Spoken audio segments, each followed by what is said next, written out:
It's okay. Off your mic, it's okay. Off your mic, Chai! Now wow, people wey suppose talk truth to power don't off mic. And if we talk, now 500,000 they go summer us, call them hate speech. But fear not, Maiyegun don't come. Him go torchlight every corner, nooks and cranny of all these bad people where they spoil our country.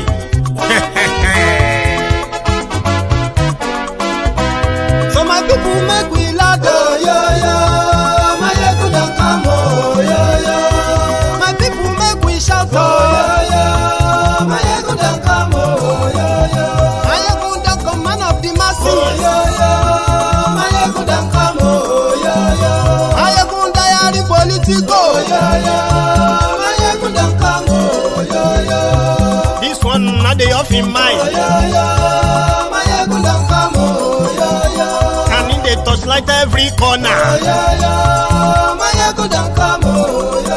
Okay, some people be they holla say they want the power. Chai, them be promise us say we go get light and power. Them hustle sote they can't get the power. But now they know they do anything with the power. Every day, dollar just they get the higher power over naira. Still them talk say make we off mind. But thank God say Maiyegun don't come. So my people make you ladder. Maiyegun don't come. My people make we shout. Maiyegun don't come. Maiyegun don't come, man of the masses. Maiyegun don't come. Maiyegun diary Politico. Maiyegun don't come. This one not the off in mind. Maiyegun don't come. Person where they do evil, no one make person talk. Them say that Maiyegun, that man too they talk. He too they talk. Say Maiyegun diary, he they hot like pepper. But every day, then they take money in bulk. Woman picking, they the street they hawk. Still them talk say, make we no talk. But thank God say, Maiyegun don't come. So my people make you loud. Maiyegun don't come. My people make you shout. Maiyegun don't come.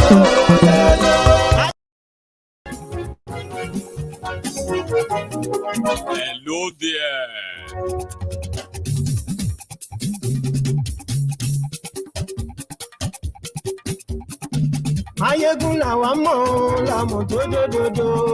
Good morning to you, good afternoon to you, and good evening to you from wherever you are watching from. This is Maiyegun Live.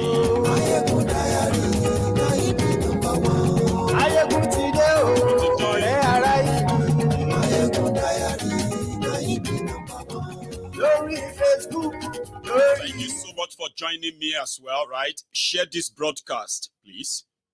Like the broadcast. Invite your friends. Invite your not so friendly friends. Tell them Maiyegun don't land. Right? Tag them.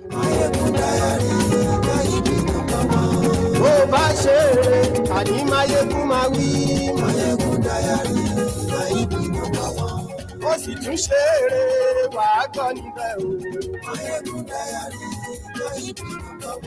Maiyegun diary Politico. Godfatherism kò sí lọ́rọ̀ Maiyegun diary. Yes, you are welcome to the Temple of Truth once again. Just before you settle down, please share the broadcast. The first thing to do, then like the broadcast.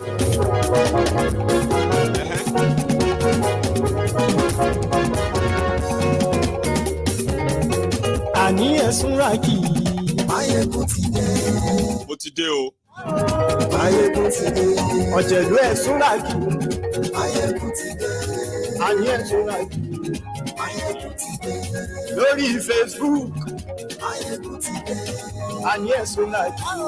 Maiyegun ti dé. Lórí Ebola don't die a natural death. But is it just going to give up or not? Tonight, the journey starts 24 hours before the deadline given to Niger Republic by the ECOWAS, led by Ebola Kolu Tifnumbu.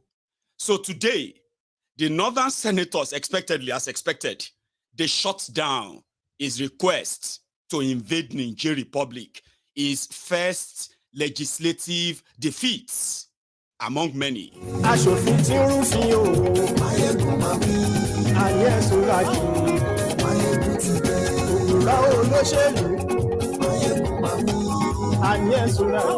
Onwere Lagos Abobaku said, it remained 7 years, 10 months for wailing wailers to wail and cry because of Tifnumbu.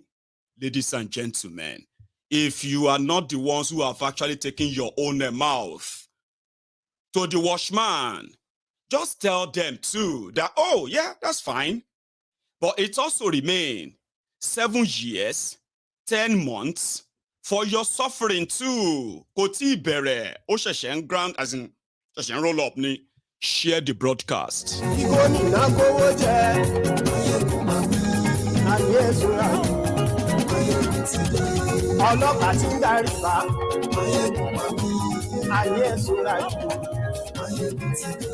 Aṣòfin tí ń rúfin o. Ayé ẹ̀sùnra jù. Òwúrọ̀ olóṣèlú. Ayé ẹ̀sùnra jù.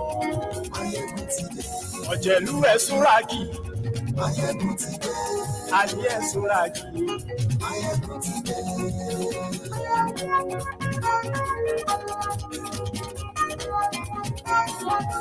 Maiyegun ti dé. Motide, good morning to you once again and good afternoon to you. Also, good evening to you from wherever you are watching from. It is Maiyegun live, the general overseer of the Temple of Truth.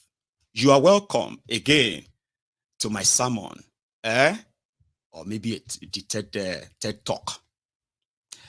Yesterday, we were debating and discussing the letter sent to the National Assembly by Tifnumbu.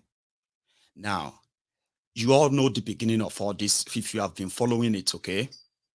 A week ago, the people called the ECOWAS, they came together and they gave an ultimatum to the coup plotters in Niger, 7 days, or else they were going to attack Niger Republic, take them out, and reinstate the overthrown president.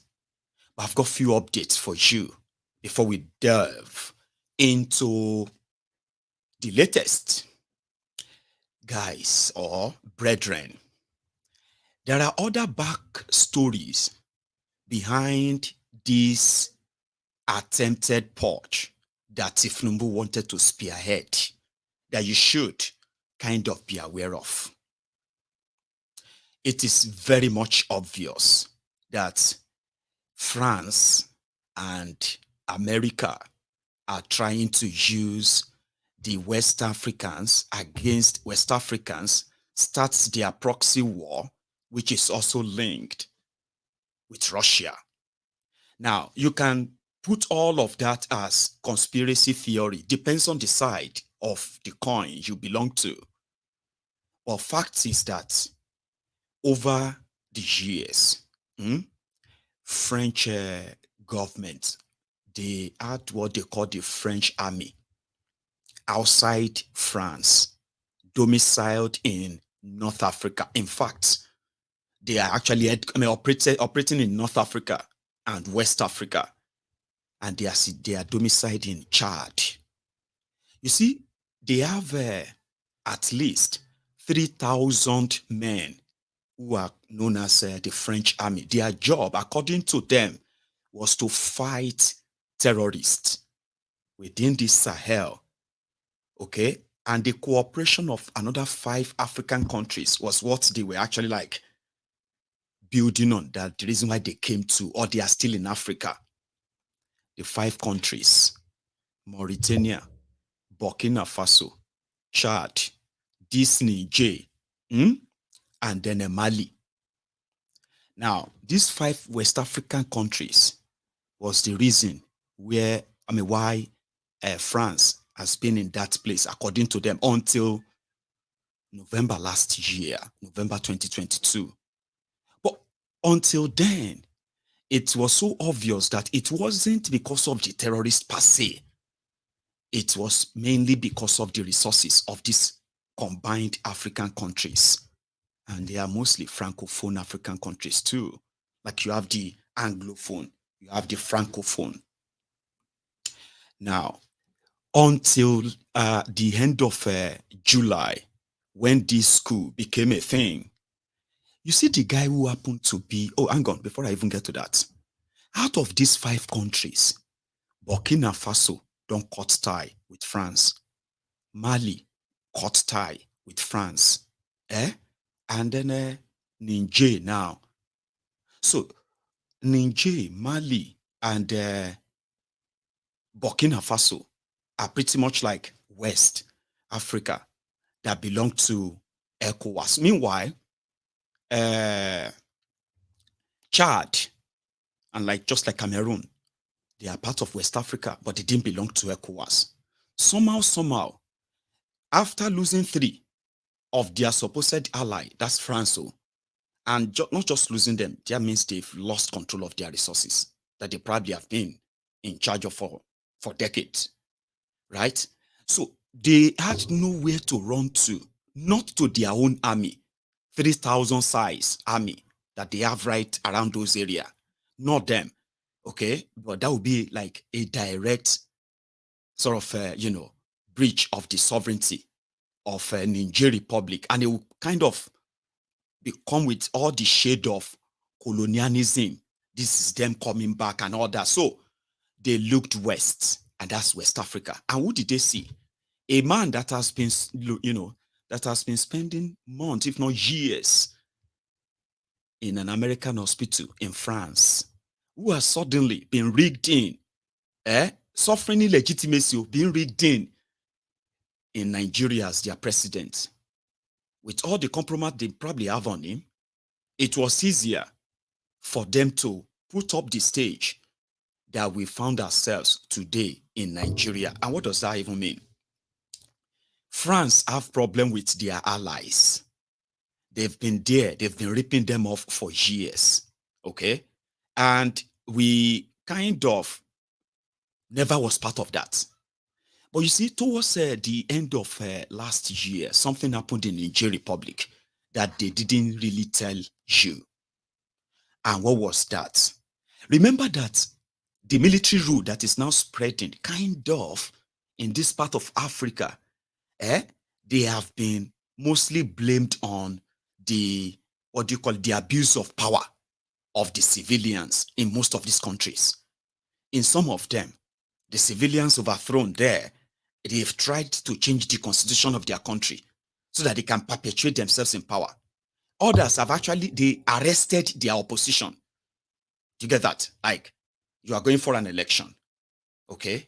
And then because you are the ruling government, you decided to just frame up your opposition and then jail them just months to election. These are like the kind of abuse of power that are so, apart from the corruption and poverty, sure you get, but this is kind of like power abuse or abuse of power that are so common among these countries, just like what you have in Nigeria, where the institutions that are supposed to conduct credible election got compromised, and the country of 200 million people have been thrown into perpetuity of chaos and confusion.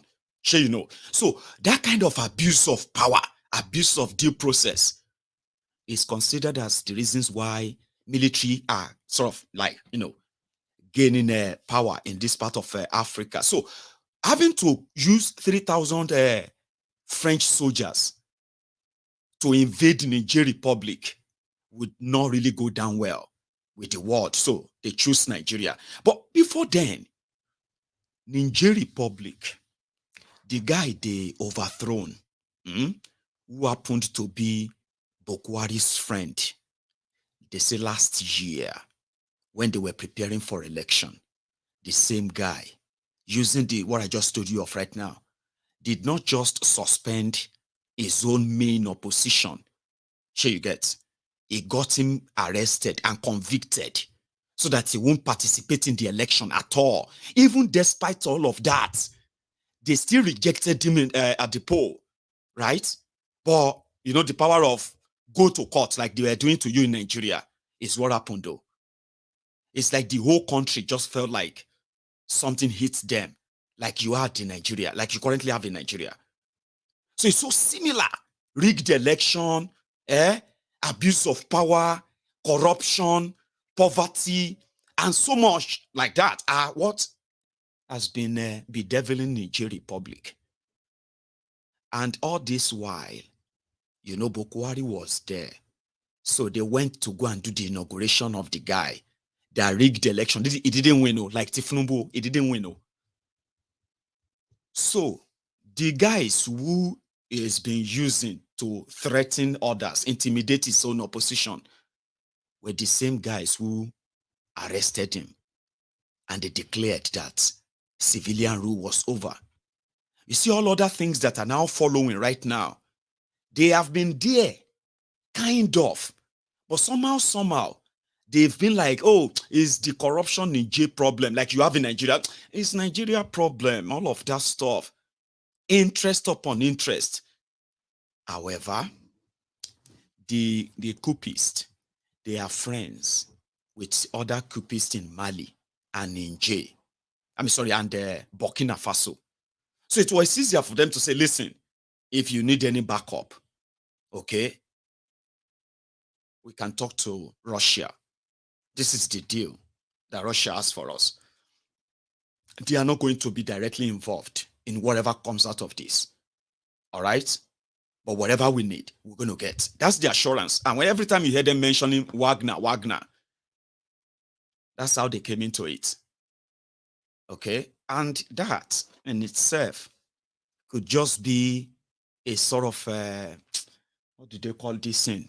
A sort of, false flag. I think that's what they call it, false flag. Everybody's been talking about Russia. As if to say, the moment Russia doesn't give them anything, that's it. They will just wasp into Niamey, and then they will just arrest all these guys, and that's it. El Rufai's son was quoted to have said, it will only take Nigeria 11 hours, okay, to take over Niger Republic.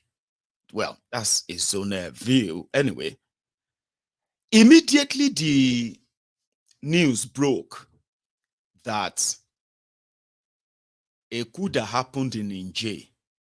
How did that trigger the rest of West Africa who didn't feel triggered when the same similar coup happened in the last 2-3 years in 4 different countries in the same West Africa? How come that the ECOWAS were not this enraged?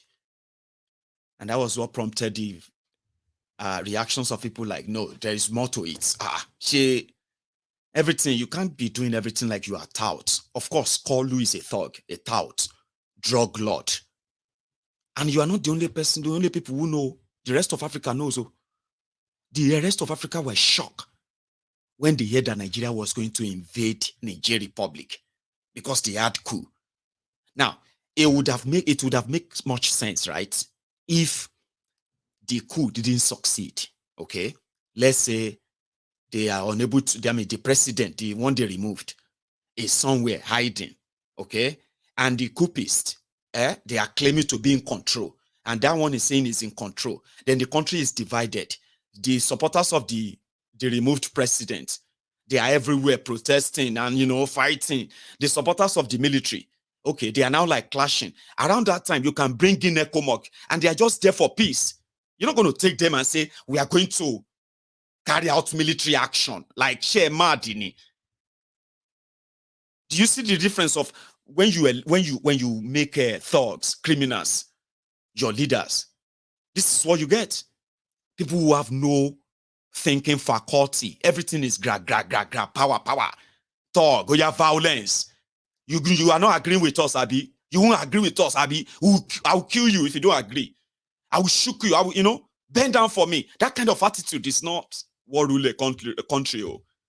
And it seems that Kolu is starting on a very good note to start giving that sign. And there are many around him. I've told you this before. This one is about Niger now. For you in Nigeria who are currently facing their shege in Nigeria, I have told you that just wait for all of their 48 thieves, Ali Baba, Tifnumbu, and his 40 thieves. Let them settle down. A lot of you will no longer sleep in your houses. You see all this free speech that you are still kind of, they will be hunting you. You will be hearing that somebody got arrested. Hairdresser got arrested. Why? Because she told one senator or she told one minister that she should queue and wait for her turn in a salon. So they've arrested her. They've shut down her shop. You looking at nonsense. Here you get. You will see lawlessness. You will see thuggery. And you will see rogues with power. And you understand what it means. When you say, Maiyegun and the rest will cry for 7 years, 10 months. You will suffer. And so Ilorin. Maiyegun will report every bit of it for that 7 years, 10 months. If you say it remains 7 years, 10 months, Abi, you are not considering what you see. Just 2 months to see what you are going through, Abi. Don't worry. Thuggery.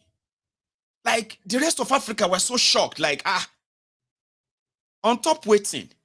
What happened to diplomatic way of sorting things? What happened? I mean, you don't go no. I mean, these guys are already celebrating the removal of this guy who rigged the election last year. Sure, you get. It's just like some of you are right now. A lot of you don't want military. But if they are tribunal, meanwhile, have you heard the judgment? They said the judgment for this Peter Obi versus Atiku and all that. Obi, Atiku, and then Tinubu. Now 3 people, they don't write the judgment now for the tribunal. That one will cost Kasala soon, but we will get there. So if their tribunal and their Supreme Courts finally said Tifnumbu won, despite all of this evidence, Baba, if military can't come, won't some of you just be like, now we get better military? Don't lie to yourself. A lot of you are already saying it is better for military to take over because you know that court cannot remove Tifnumbu. But do you know what advice I have for you?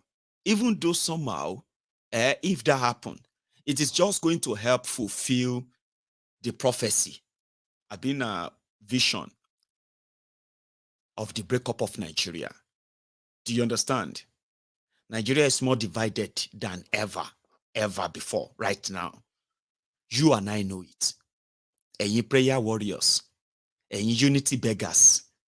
A time is coming, you're going to tell yourselves the truth. Nigeria is more divided. You more or less hate yourselves more than ever now. Abi, any military that comes and say, fellow Nigerians, Baba, on a slippery slope, I'll call off one, let me togun. May God spare our life, Abi. Some of you are already, but you know what advice I have for you? Don't ever pray for military. I know, yeah. You will disagree with me, of course. You're free to. It's fine. But no matter what you are currently witnessing under these rogues, when it turns to military, babao. Anyway, life is a teacher. The more you live, the more you learn. Here you get. Rather than you support anything military, it is ideal for everybody to agree that let us come together and discuss these things, how we are going to go our separate ways. Here you understand? Instead of you to wish for military to come, Baba, I will advise you to wish for what will finally push every one of them to say, oh yeah, let's talk. Let's say this thing not the work. Everybody they go their separate ways. If you let military happen, maybe it's going to be your own life lesson too. And I don't wish that upon everything you wish on Nigeria. Shemika tell you, Don't ever wish for a military rule in that place again. It will be worse than a jungle. Because that moment, all your rights lost. But anyway, don't take my advice because, I can't really kind of make you do what you don't want to do anyway. So I just thought you should think about that. So, the military finally came, arrested the man they thought was so powerful. Since he's already the president, who is going to touch him? He's a powerful person, right? If you are not okay, go to court. They control the court, they control the military, they control the police. If you try to protest, they will send people to kill you, and they will deny. So that's the same modus operandi. Meanwhile, within their circle, they can tell what they are doing to their country. It's like those currently in charge of Nigeria. Do you think they don't sit down and be able to imagine, to discuss the damages and the ruins they are actually doing to Nigeria? Do you think they don't kind of talk about it? Or do you think they don't know? Right. They do. The military guys will sit down and talk about their situation, the situation of their own family members, situation of their own communities, the young people in their areas, the old people in their areas, the jobless, the working class. They do sit down and discuss. And most of them, like you and I, they have dreams too. They have aspiration too. They want to live in a working environment. They want to be valued too. Human life is of no value with these characters, like for example, in Nigeria. So they know themselves. Just like you discuss in your own office, you discuss in your business place. Everywhere you meet, you discuss about Nigeria. These guys do as well because they are in between. They see everything. Few days ago, when they released that memo, I said, if you ask me, my sixth sense was telling me that somebody within that military released that copy of that memo to the media intentionally so that they will be able to alert those who are currently not paying attention then, especially in northern part of Nigeria, that, listen, you may be seeing them doing meeting, ECOWAS this, ECOWAS that, this guy don't command us so that we should start mobilizing, We are already mobilizing to Sokoto 8,000 soldiers. Here you get. Now, Nigeria, the big brother of Africa. In West Africa, a country, a very big country in size, but in population, a very small country, right? Niger Republic. They had political problems, coup, and civilian what have you. And Nigeria, the big brother for nothing, decided that now war we go fight. Now let me put them side by side. This Nigeria, this giant for nothing, that this APC, Egbekegbe have made Nigeria to become giant, crippled giant of Africa. Instead of Nigeria to be giant of Africa, Nigeria has become burden of Africa. A problem of political nature happened between political elites in a country next to you. You did not consider the lives of Nigerians who are living there, doing businesses there. You did not consider the lives of Nigerians who are refugees in this country. The first thing that came to your mind was, let us go and attack them. Now, look at this. This is the country that couldn't defeat Boko Haram for 12 years, ladies and gentlemen. Now, look, to show that Nigeria is big brother. See Agbaya country. When you talk about a budget, defense budget of Nigeria and defense budget of Niger, you see them, compare them. Now, if you go to their size of army and the size of the Niger army, you see them. Now, come to the artillery, the weapons that Nigeria have, and the weapons, they don't even get one single aircraft in Niger Republic. Okay? So somebody who is the president of a country like this, Nigeria, and if no be say na agbero, madman, the first thing you will think of is to unleash this size, to go and change government. Something that France choose not to do themselves, even though they can do it. They can stage coup. Sure, you know. Do you see the difference? Somebody who is president of a country, 200 million people. It's like, Nigeria is supposed to be like United States of Africa. Kind of, anyway. I know. Because inside Nigeria alone, there are over 20 countries. 20 countries. If they bring out a knife now, if not because of if the artificial demarcation boundary drawn by the Europeans, the colonial master, if that is not the artificial boundary between, you will see more than 20 countries in Nigeria. It is a country with over 200 over 200 tribes with over 500 languages. Yes, in that same place. When you begin to divide them small, how many people did Malta? Have you heard about Malta? How many people did there? How many people did Iceland? How many people did Finland? How many people did Luxembourg? Go and check. And in that same Nigeria, you will see, when they begin to cut it, you will still see countries with at least 10 million population, 5 million population that will form their own country with their own space and all of that. That giant of fire, it is like, let me give you another example. This Nigeria, Niger, if not because of somebody will be say they use in own drug. You have been hearing all this why America and Mexico. At least if you are not so conversant with international politics, you go to hear news, the caravan. When they say the caravans are coming, these are people who are coming from all this, this South America, Mexico, Guatemala, all these places, and they will be coming to America like it be like refugee, thousands upon thousands. It became a political conversation in America. You know now, Donald Trump build the wall. Remember? Now, let's assume that for all these years that they have been talking about people coming to illegal alien, illegal, this and that in America.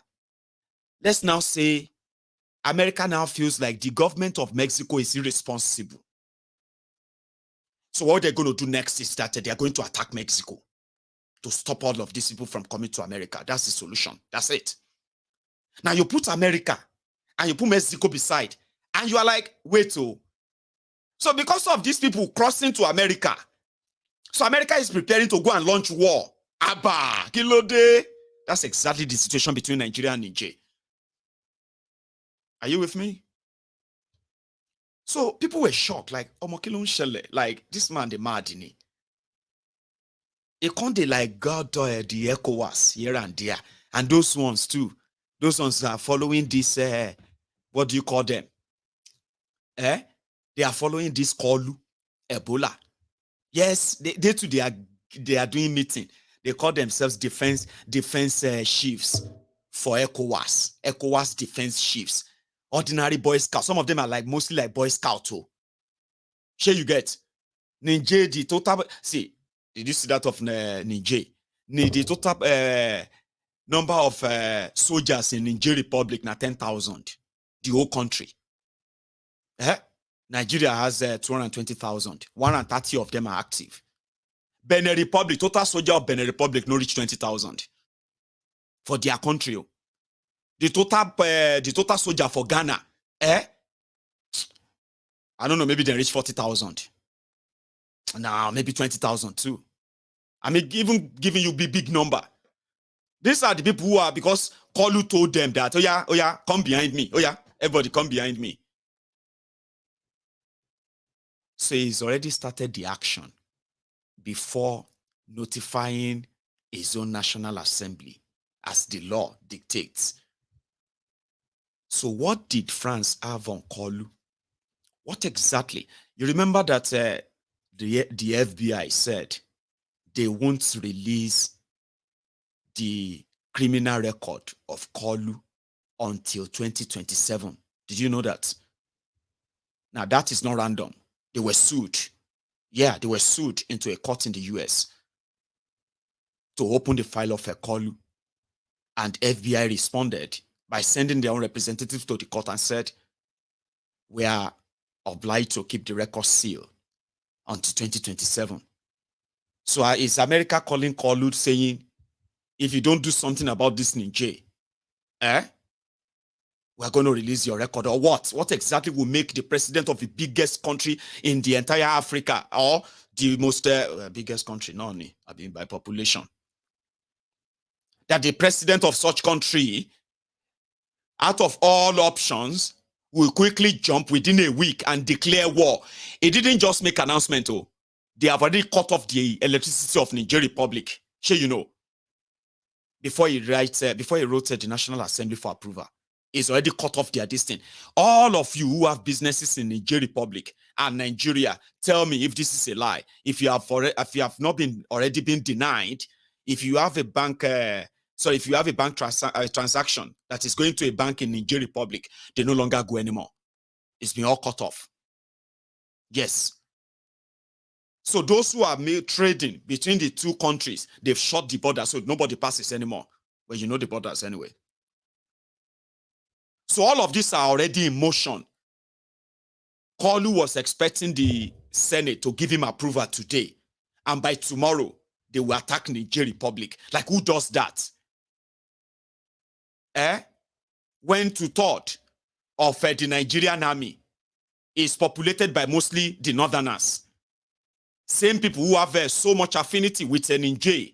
Like, who does that? Which kind of person be this? Like a leader of a country.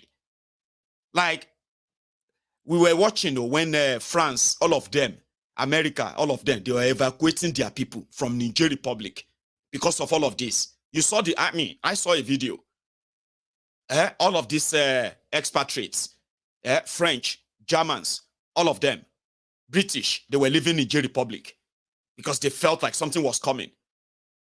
Kalu did not even, in his letter, he did not even discuss evacuation of Nigerians from the country before they attacked the country. He did not mention it in his letter.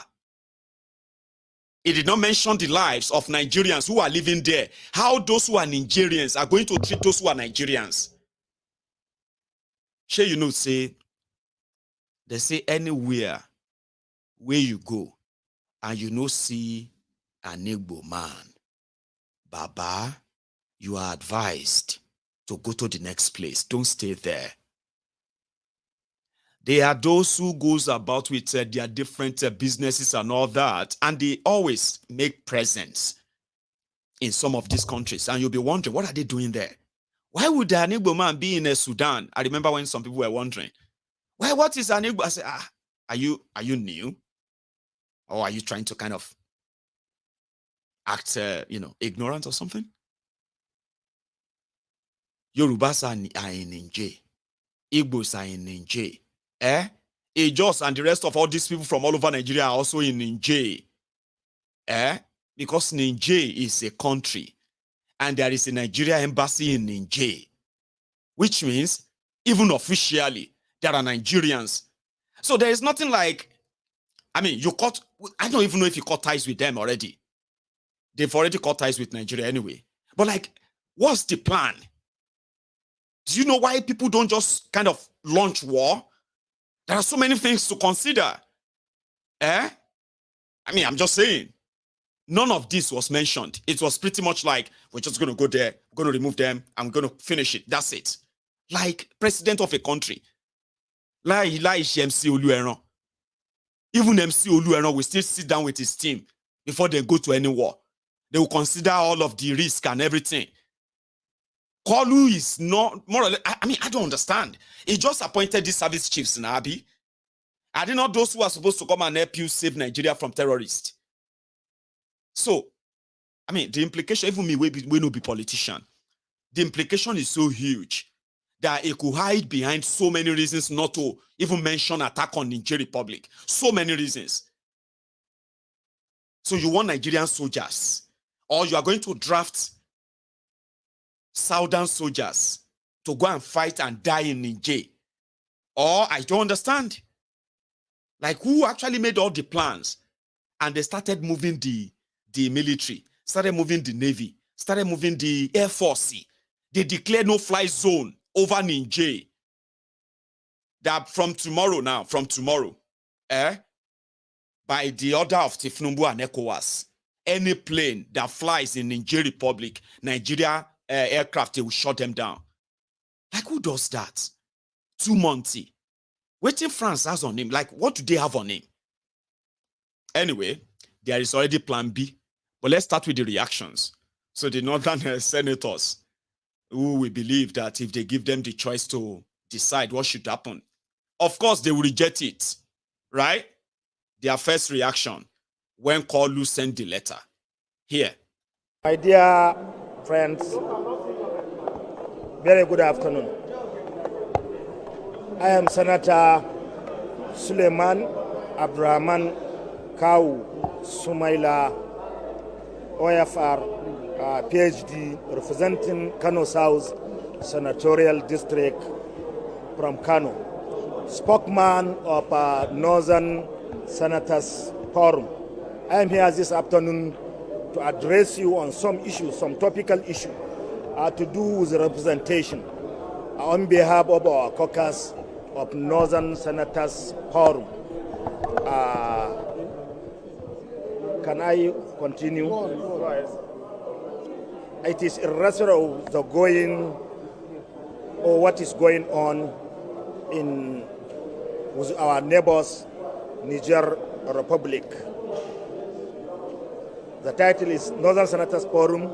As a forum, we condemn, we the Northern Senators Forum, or caucus, on test Senate, under the leadership of Abdul Ahmed Ningi, not with the concern and condemn in its entirety the unfortunate development in Niger Republic, where the military possibly upstaged a democratically elected government of President Muhammad Bazoum.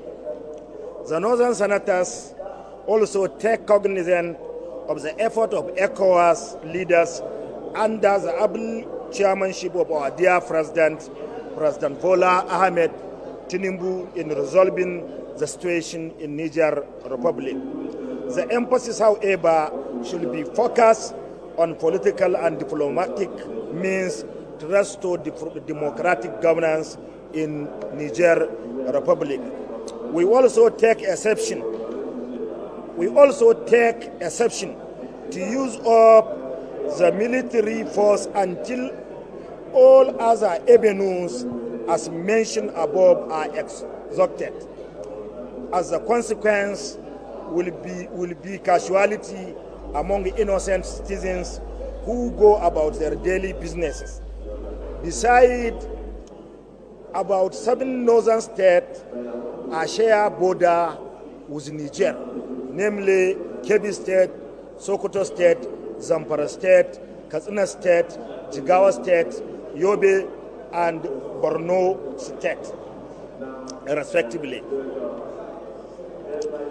We are also aware of the situation of Mali, Burkina Faso, and Libya, which may affect the 7 northern states, because all these 3 states share border with the Niger Republic. If military force is used, there is serious implication for our country. If military force is used without using all the democratic or diplomatic channel in resolving the cognia. As a Democrat and representative of the people, we are here by urging our colleague, more especially from the other region, to observe due diligence in invoking Section 5, subsection 4A and B, which gave the National Assembly power to approve the request, or more particular, Senate power to approve the request of Mr. President when we intend to participate or to join any foreign or to engage our military in foreign war. This is our position, and we are urging our colleagues and Nigerians to see reason on using democratic, political, and diplomatic way in reaching out to the military junta of Niger to resolve the issue. Let me re-emphasize that for almost 2 decades, Nigeria is battling insurgency more especially in Borno, Yobe, and some northern states. And also concerned about the situation of Mali, Burkina Faso, and Libya, where I can say virtually there was no government or recognized government in Libya. If the situation allowed, or if the position of ECOWAS to use military force to force the military to surrender power to the democratic elected president in Niger, it may lead us to another crisis which Nigeria will be at the receiving end. That is the reason why we are pleading with our colleague, pleading with our Nigeria, with the remaining leaders of ECOWAS to see reason in insisting that diplomatic and political approach is the best solution to resolve this quagmire. I do submit our position. Thank you so much. I am talking as my capacity or at my capacity.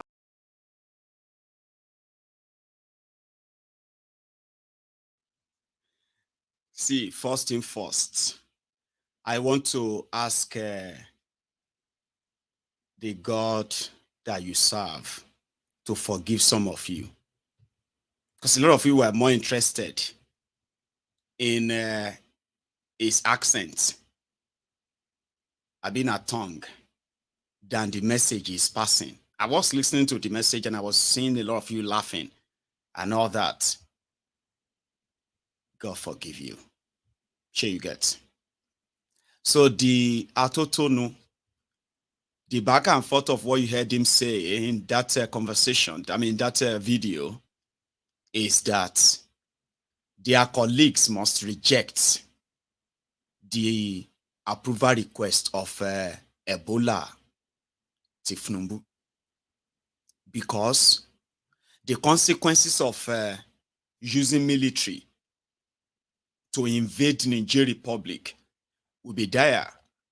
It will be so serious. And to start with, 7 states, 7 northern states, which are 7 Sharia states, Abi, that there will be those that will actually feel the shelling. Just as I told you, it's not going to be a one-way ticket.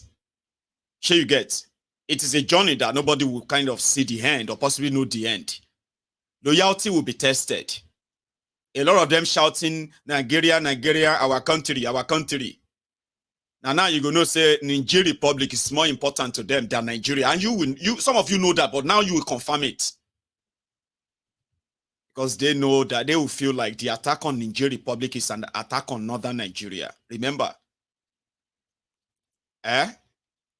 So, please don't start. Please, please, please. Don't start. I also heard it too.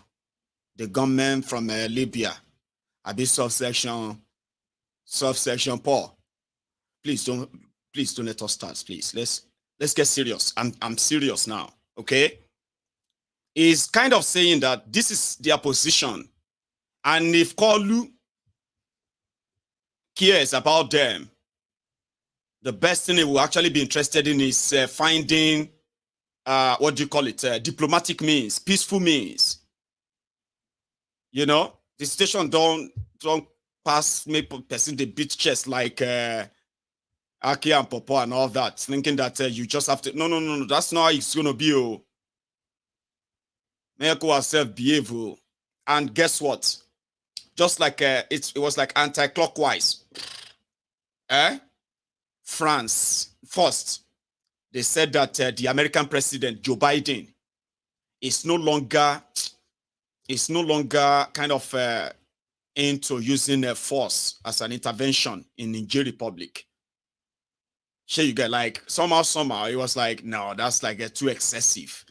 And it became too obvious that it was a French war or France war that they want to use as a proxy of NATO versus Russia stuff. Sure, you get. So they said America is no longer feeling like they should use any force. So France insisted that they need to use force, military invasion, or else it's going to embolden them, and that can happen elsewhere, even in Nigeria. That's what the French are saying. Now, they said they are also resorting into plan B. Now, what is ECOWAS saying? ECOWAS is now saying, okay, we didn't mean it that we are going to attack. We are still going to be talking to them. But from Nigeria Senate, where Akpabiole, after that video you saw there yesterday, so they called a meeting, the Senators, Northern Caucus, and their final conclusion was that the letter must not even be debated. There's no point in debating. Sure you get, it must be thrown back to Tifnumbu. That who did he consult with in northern Nigeria when he decided to mobilize the military and declared that he was going to attack Niger? So the wahala don't happen small right now. The test, the baptismal of fire for Tifnumbu is already cooking in this Niger Nigeria issue already. So it was in there that they said that Akpabiole was telling them that, listen, you know, he couldn't tell how Tifnumbu does his things. He can only do his own thing. But they shouldn't make it a big problem. That they should work in a way that when they reject the letter, it's not going to look like, you know what I mean, like they're throwing it out. That would be so kind of suicidal for Tifnumbu that is battling with legitimacy. So you get that. This is Akpabiole, kind of. So all their anger, all of their rage towards Tifnumbu, according to report, they unleashed it on Akpabiole. What is all this nonsense? Which kind of, you know, what is all this rubbish? How could he just, you know, like, normal? Finally, they managed to write something for Akpabiole to read and said, you know what? Don't let us use military. Let us use something else. So what happened to the power supply that Tifnumbu has cut off? What happened to the border? What happened to other things that is already done? What happened to Niger that has already cut ties with Nigeria? Would Tifnumbu listen to them? Does Tifnumbu have power to still go to that war? A lot of you who are lawyers, you're going to help me tonight, okay? But according to the Nigerian Senate, they have rejected Tifnumbu's request to attack Niger Republic. And Akpabiole, help me tell them. In a closed session, deliberated on issues bordering on the workings of the Senate in particular and the National Assembly in general. And the Senate went further to deliberate on the executive communications sent to us by Mr. President, Commander-in-Chief, in respect of the Niger situation. So at the closed session, the Senate considered the contents of the executive communication from Mr. President and Commander-in-Chief of the Armed Forces, President Bola Ahmed Tinubu, who also doubles as the chairman of ECOWAS, on his request for support in the implementation of the resolutions of ECOWAS on the political situation in Niger Republic, and resolved as follows. 1. The Senate condemns in totality the military coup that took place recently in the Republic of Niger. 2. The Senate commends President Bola Ahmed Tinubu and other heads of states and governments of ECOWAS for their prompt response and the positions taken on the unfortunate development in Niger Republic. 3. The Senate recognizes the fact that President Tinubu, by virtue of his correspondence, had not asked for approval of the Parliament or approval of this Senate to go to war, has been erroneously suggested in some quarters. Rather, Mr. President and Commander-in-Chief had expressed, and I quote, a wish to respectfully solicit the support of the National Assembly in the successful implementation of the ECOWAS resolutions as outlined in the said communications. The Senate calls on the President of the Federal Republic of Nigeria as chairman of ECOWAS to further encourage other leaders of the ECOWAS to strengthen the political and diplomatic options and other means with a view to resolving the political impasse in the Niger Republic. The Senate pledges the total support of the Senate and by extension the National Assembly to the ECOWAS leadership under President Bola Ahmed Tinubu in resolving the political situation in Niger and returning the country to democratic governance in the nearest future. The leadership of the Senate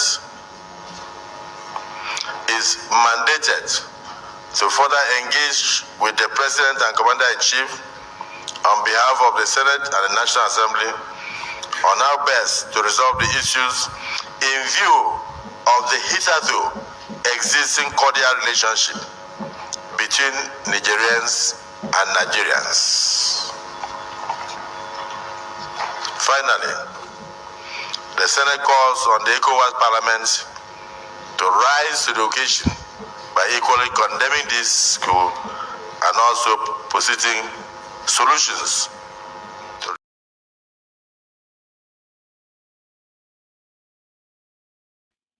You know something? I told you that they had to figure out a way of what and how to present it to the public. First, Akpabiole said Tifnumbu did not ask for the permission to invade the Niger Republic. But in that same breath, he said that they should use diplomatic means, including mobilizing international support in returning Niger to civilian rule.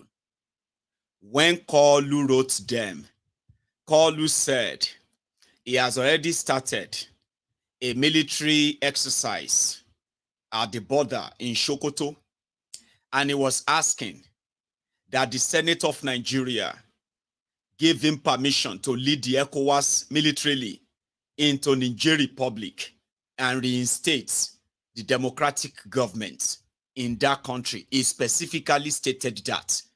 He also told them that Nigeria will cut off electricity supply to Niger, cut out financial supply to Niger, cut out, every relationship with Niger, close the border. He wrote it there clearly. But Akpabiole, that will soon go. Don't be surprised though, if it happened before December, when they will start saying Akpabiole must go, because this is the litmus test for all of them. So he said Tifnumbu was not asking to declare war, but he's also begging Tifnumbu that they will work with Tifnumbu to find diplomatic means. So that's the first win of the first legislative defeat of Tifnumbu. But is he going to listen to them? Is he going to go ahead tomorrow and say, well, it is ECOWAS, it is not him? Would we start hearing the boom, boom, boom in that axis? Maybe not, maybe yes. Here are the pointers that I have picked up.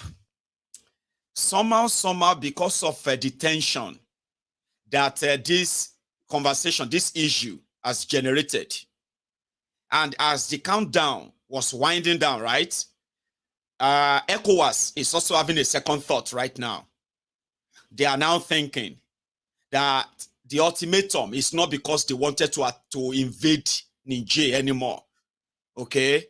That the ultimatum is just to let the junta in Niger know that after the ultimatum, every other option is off the table, including if they have to use military invasion. So still the same thing, Abi. So that's what they're now saying. They are saying that the junta must promise them that they are going to return the removed president to power. What they are pretending not to know is this. Things have moved very, very fast. In fact, it's you know, if you look at this chart, I'm coming on. There's another one I'm going to try and put up. Give me a sec. Now, if you look at this map, you see those red line like that. Those are apart from Sudan, you see those are like the Sahel. You get that? And in Mali is already military. In Burkina Faso is already military. In Niger, of course, military. Chad, military, Abi. Sudan, military. You know, those ones are actually like, you know, fighting right now that the whole world pretends that maybe that is no longer happening. I'm going to show you something.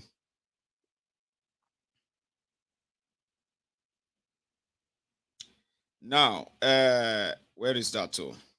Give me a sec. So when the West Africa ECOWAS, when they talk about the war that Ifnumbu was kind of advising or kind of pushing them into. Now, as it is right now, you see where Nigeria is, those who are with Nigeria per se in this, you can say maybe, you know, when you see those blue line, where's the other one? No, one sec. Sorry, I want to go back to that red one. One moment. Yeah, this one. So what you have on the side at the time when the military kind of took over as well, right? Now, these who are in red are the people. And if you look at their size, all combined, right? Of course, they will drown Nigeria and the rest of these West African countries that form the ECOWAS and all that. But that's not the point. The point is that once they trigger anything within that red line now, it is not going to be a 10-hour war or 10 days war or 10 weeks war. Here you get. It's going to be a total regional war that can last years. You see that Boko Haram thing, like that guy pointed out before. That Boko Haram thing, I'm going to be like child's play, Jerry. Like real thing. You get? And France themselves, I don't think in any way that is going to work for them. But here is another issue. Whatever diplomatic means anybody want to push, I don't know how they're going to do it.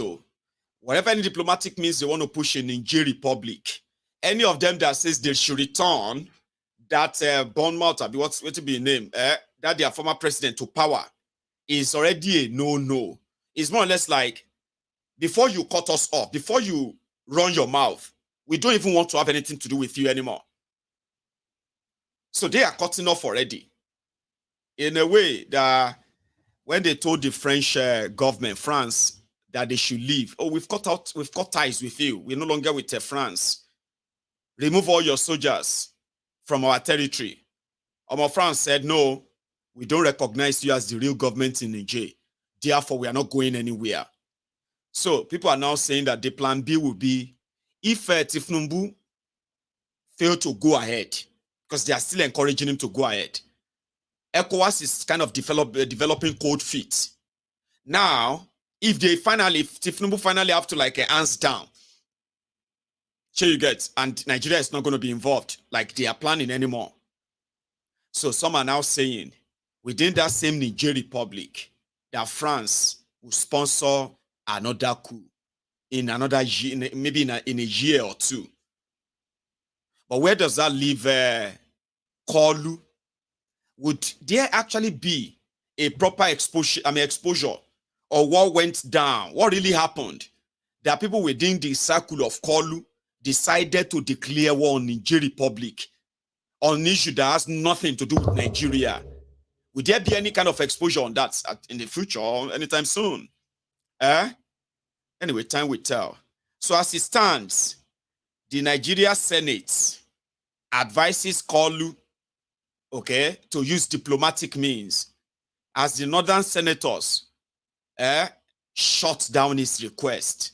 Akpabiole has rephrased whatever message they wanted to deliver to Kolu. So in another 14 hours, ECOWAS, what would ECOWAS say? What would Kolu say? Would this be the first initial gra of a tout that found himself in a palace? They said even if you put a clown, if you put a crown on a clown, you will never see a king. That won't make him a king. It will make him a clown too. Like he's just gonna be like a jester to make you laugh. So Kolu dragged Nigeria in the mud after Bokwari tore Nigeria apart. So now the the old drama continues, Abi. We'll leave it at that. Would Kolu obey and take the advice, or the compromise they have on him is so strong, right, that they will still go ahead and say, but we are just going there to go and it's just good to, in and out thing. The next 24 hours, we decide that maybe they will kind of swallow it and come and say, damn it, Tifnumbu did gra. Nothing happened. I'll take a break. Meanwhile, just talking about these French soldiers and all of them. For those who can Google them, you can read about them. They are there at, what's that place called again? Jemema or something in charge. That is where they are stationed. And this is what they look like. Do you get that now? The French soldiers in Africa, in this part of Africa, this is what they look like. They should be able to do the work for them, right? And then, what do you call it? The border that Kolu said he shot. Somebody should just go to this place and remove the drum and the stick. Sure you get, because Nigerians don't probably even have to pass this road, the border. You know what I mean? So the embarrassment is enough. The rest of Africa are sort of laughing at Nigerians. You know, as this Zimbabwean, the video was very poor. I would have shared that with you. There's this Zimbabwean or Zimbabwean. Is that how you say it? Zimbabwean? Zimbabwean or Zimbabwean? Zimbabwean. Why do I continue saying that like Zimbabwean? Anyway, there was this guy, right? Made a video. And it was like, how could you be so stupid? This old relic, man. You didn't even win the election. Like, almost Zimbabwe. It was like, you didn't even win the election. We know who won the election. They put you there and you want to burn Africa. You want to fight the fight of French colonists. You want to set up, your own brothers' houses on fire. What did them promise you? I mean, like, other Africans, they are just there like, no mind no more. Useless this, we don't even know as loud-mouthed as the Nigerians claim to be. Look at the man that is their president, this relic, demented relic, drug lord. They even know say Koluna a drug dealer, drug lord. The whole Africa knows. The shame no be here. So maybe that is why he's going to probably put paid to his threats, or he will just have to swallow his pride, his Agbero pride, and just go back to wherever he crawled out from. I mean, I'm just saying. So keep the shame within Nigeria. Don't take it outside, where people will just be like, look at this Agbaya, good for nothing. Their country is on fire. He wants to go and set fire on an already burning country too. Like, who is this madman? Like, that's how they see him. Africa, they said Tifnumbu is a strategist. Oh yeah, tell me the strategy you have seen in all of this now. For those of you educated weary, educated illiterate, that will say experience, he has intelligence locally in Africa. The only experience Tifnumbu has in the other part of Africa is drug trafficking. You saw that video that I showed to you of the guy that was exchanging a bag and what have you with them in Guinea-Conakry. You forgot? If they tell you that Tifnumbu is a Democrat in Africa, he is no Democrat anywhere. He is a drug lord, drug smuggler for a very long time. And we know there are many, many African countries, especially West African countries, politicians in the 90s and all of that, including some of the rebel leaders who were being funded with drug money. So this Steve Numbu was a big player in that West African drug up. So is that new to you? They say he's a Democrat. Say Chento Lokpolo. Now person will get sense, they act like that. Person will get strategist, Pan-Africanist. See Pan-Africanist. Cool happen somewhere where they ask people to go and carry gun, go and carry jets. Let's just go and show them that we are bigger. Is that somebody will get sense? Strategist. The strategist that was coming to come and stabilize your naira. And today, what is your naira to your dollar? The strategist that is coming to come and he must have something. When he removed the subsidy, I know Ashiwaju, he has sense. He knows what he's doing. So, let us just be patient. The palliative is coming. Enyi wiri alawoku. Osinwi eniyan. Ajiyaje bi oro yemi. Yemi afọ àwọn ajiyaje. Show him jiyaje. Show him fushi mshayo. Ushi renfi mshayo. Fushi mshayo yo. Oshi lefin shayo. Kolu, a drug dose, what do you call it? A pure druggie. See, somebody like that, will be in a recovery home right now. Not somebody who should have an access to any power anywhere. And you weary, the interpreter. Kolu became somebody that is now speaking in the language of the gods. He will say something. He said, "What can you go nonsense? Don't say. What's he saying?" He said, "You won't understand." What he's trying to say is that are you mad? I'm saying what he's saying doesn't make any sense. You are now trying to explain to me, Abi. So I don't hear the thing when they talk, Abi. So now you can explain that to me. So I'll hear me that, Abi, because he's an ancestor, Abi. Somebody that needed an interpreter. It's Yahweh. Look at the result. That's what everybody is facing. Now all of us go face some, including me. Where you dey? Me where you tell me say I go cry for 7 years, 10 months. Baba, now everybody go face some. We go touch us more than the other. She strategist, Lily. Is this your strategist? He's coming with it. We are waiting for once Ashiwaju release his palliative like this. Once Onda, where is it? Now they are telling you to suffer more. Just suffer a little bit. Just suffer a little bit more. Everything is coming back. Electricity will come. Kinika will come. And when they ask you, what are they doing about it? Can you even name them? You don't. Because they said, don't worry, we are doing something. Wait for it. And you will ajiyaje.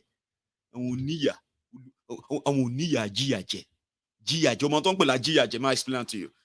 Somebody where they still suffering. Sure you get, they will pretend that they are all right. They are not. So when the light is off, when nobody is watching, they will go back and chop their suffering. Chop them, cry, tear, blood, this. Once the light comes on again, they will pretend that they are okay. And you're like, okay. Once the light is off again, they start crying. Bros, please, anything you can do to help me, please. Please help me, sir. Help me, please. My mommy want to die. My son want to die. Even me, I want to die. Everybody want to die. This and that. And once the light comes back on again, on your mandate, on your pampas, on your this or that, and all of that stuff, ajiyaje rompe iru wen o ajiyaje, chem jiyaje. Oh, to anybody, you're not deceiving anybody. I have your time today, Maiyegun. No, you don't have my time today. We're only data lenini. That's what happened. I have this Maiyegun time today. No, you don't. You can't have my time. What you have today is data. And that data is what I'm helping you to burn right now. And instead of you to sit back and probably use the opportunity of that data before you run out and start begging again, use that to let this common sense enter you.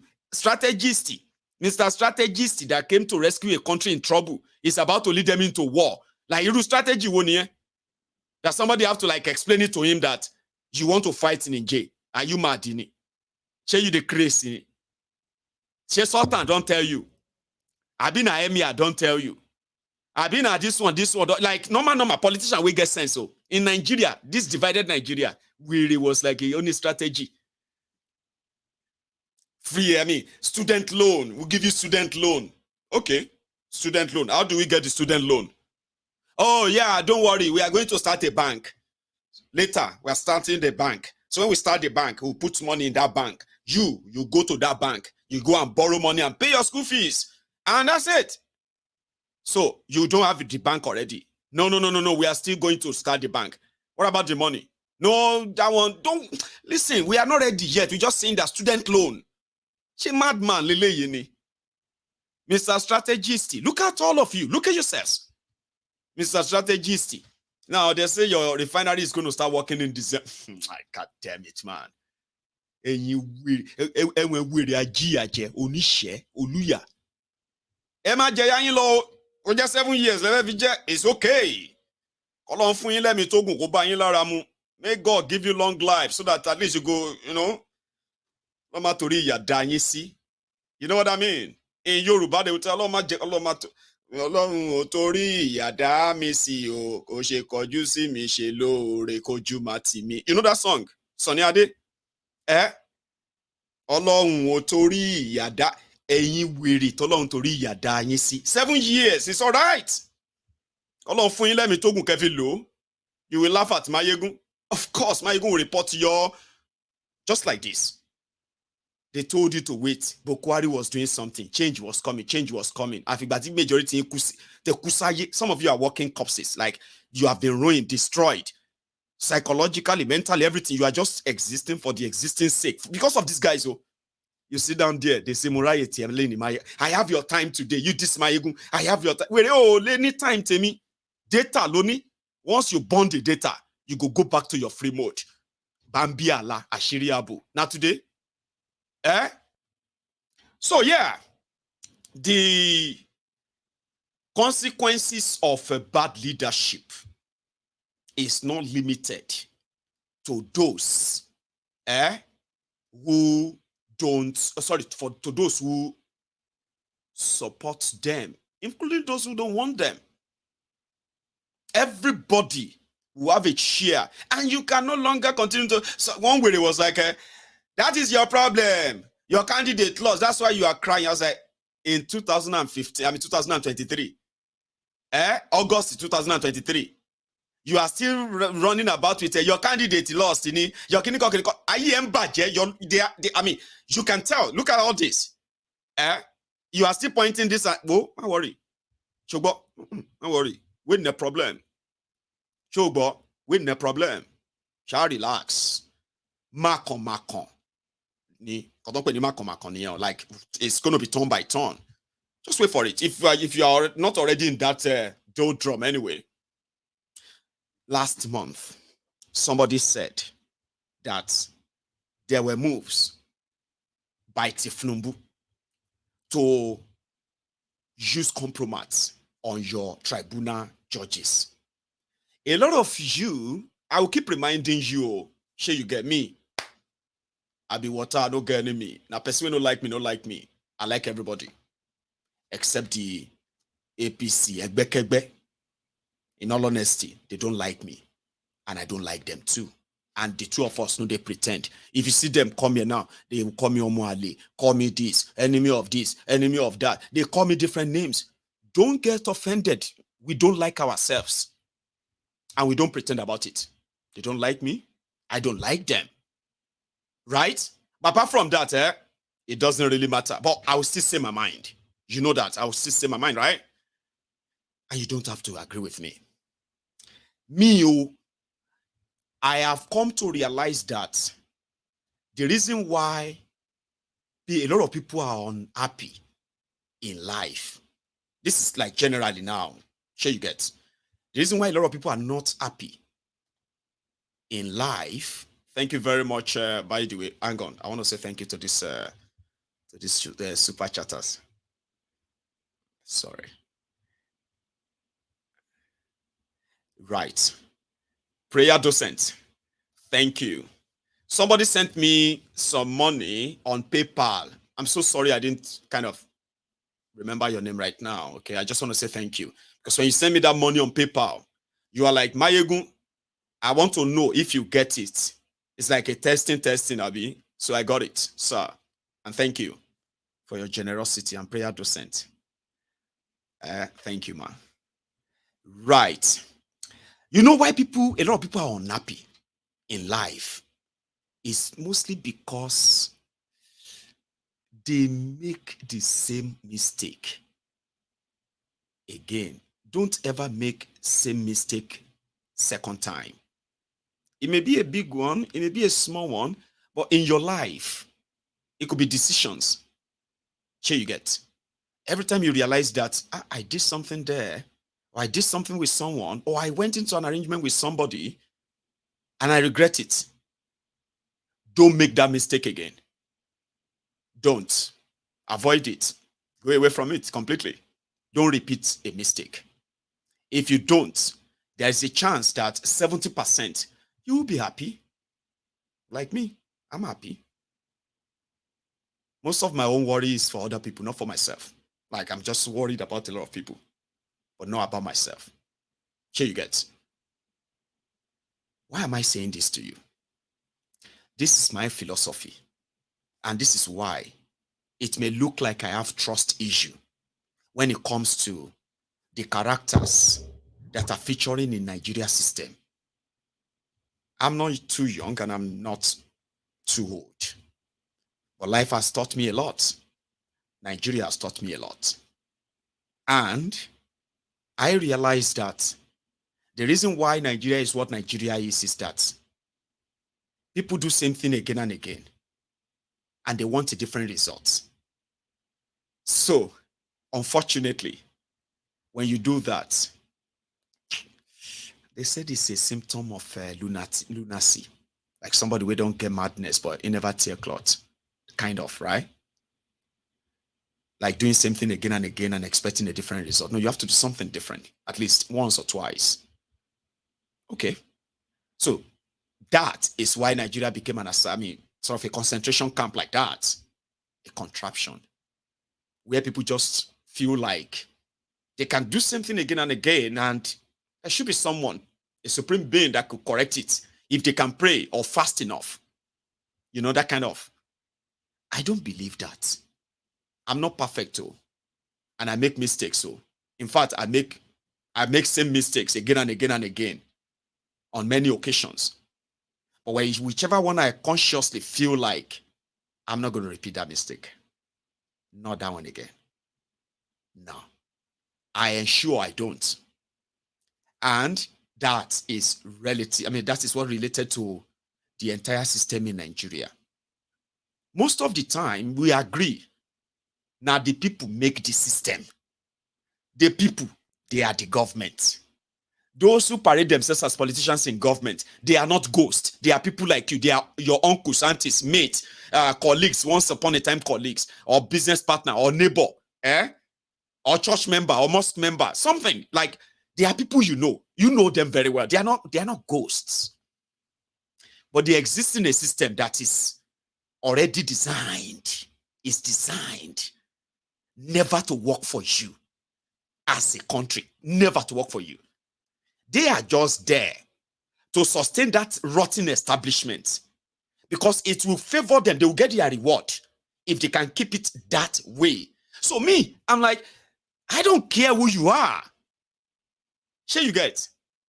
The moment you say you want to go into that Nigeria system establishment or what have you, and you want to make a changes, you want to make a difference, now I go yimu to you. Because even if you think you want to change the system, now when you enter RAM, you realize that the system will change you. In most cases, it will change you.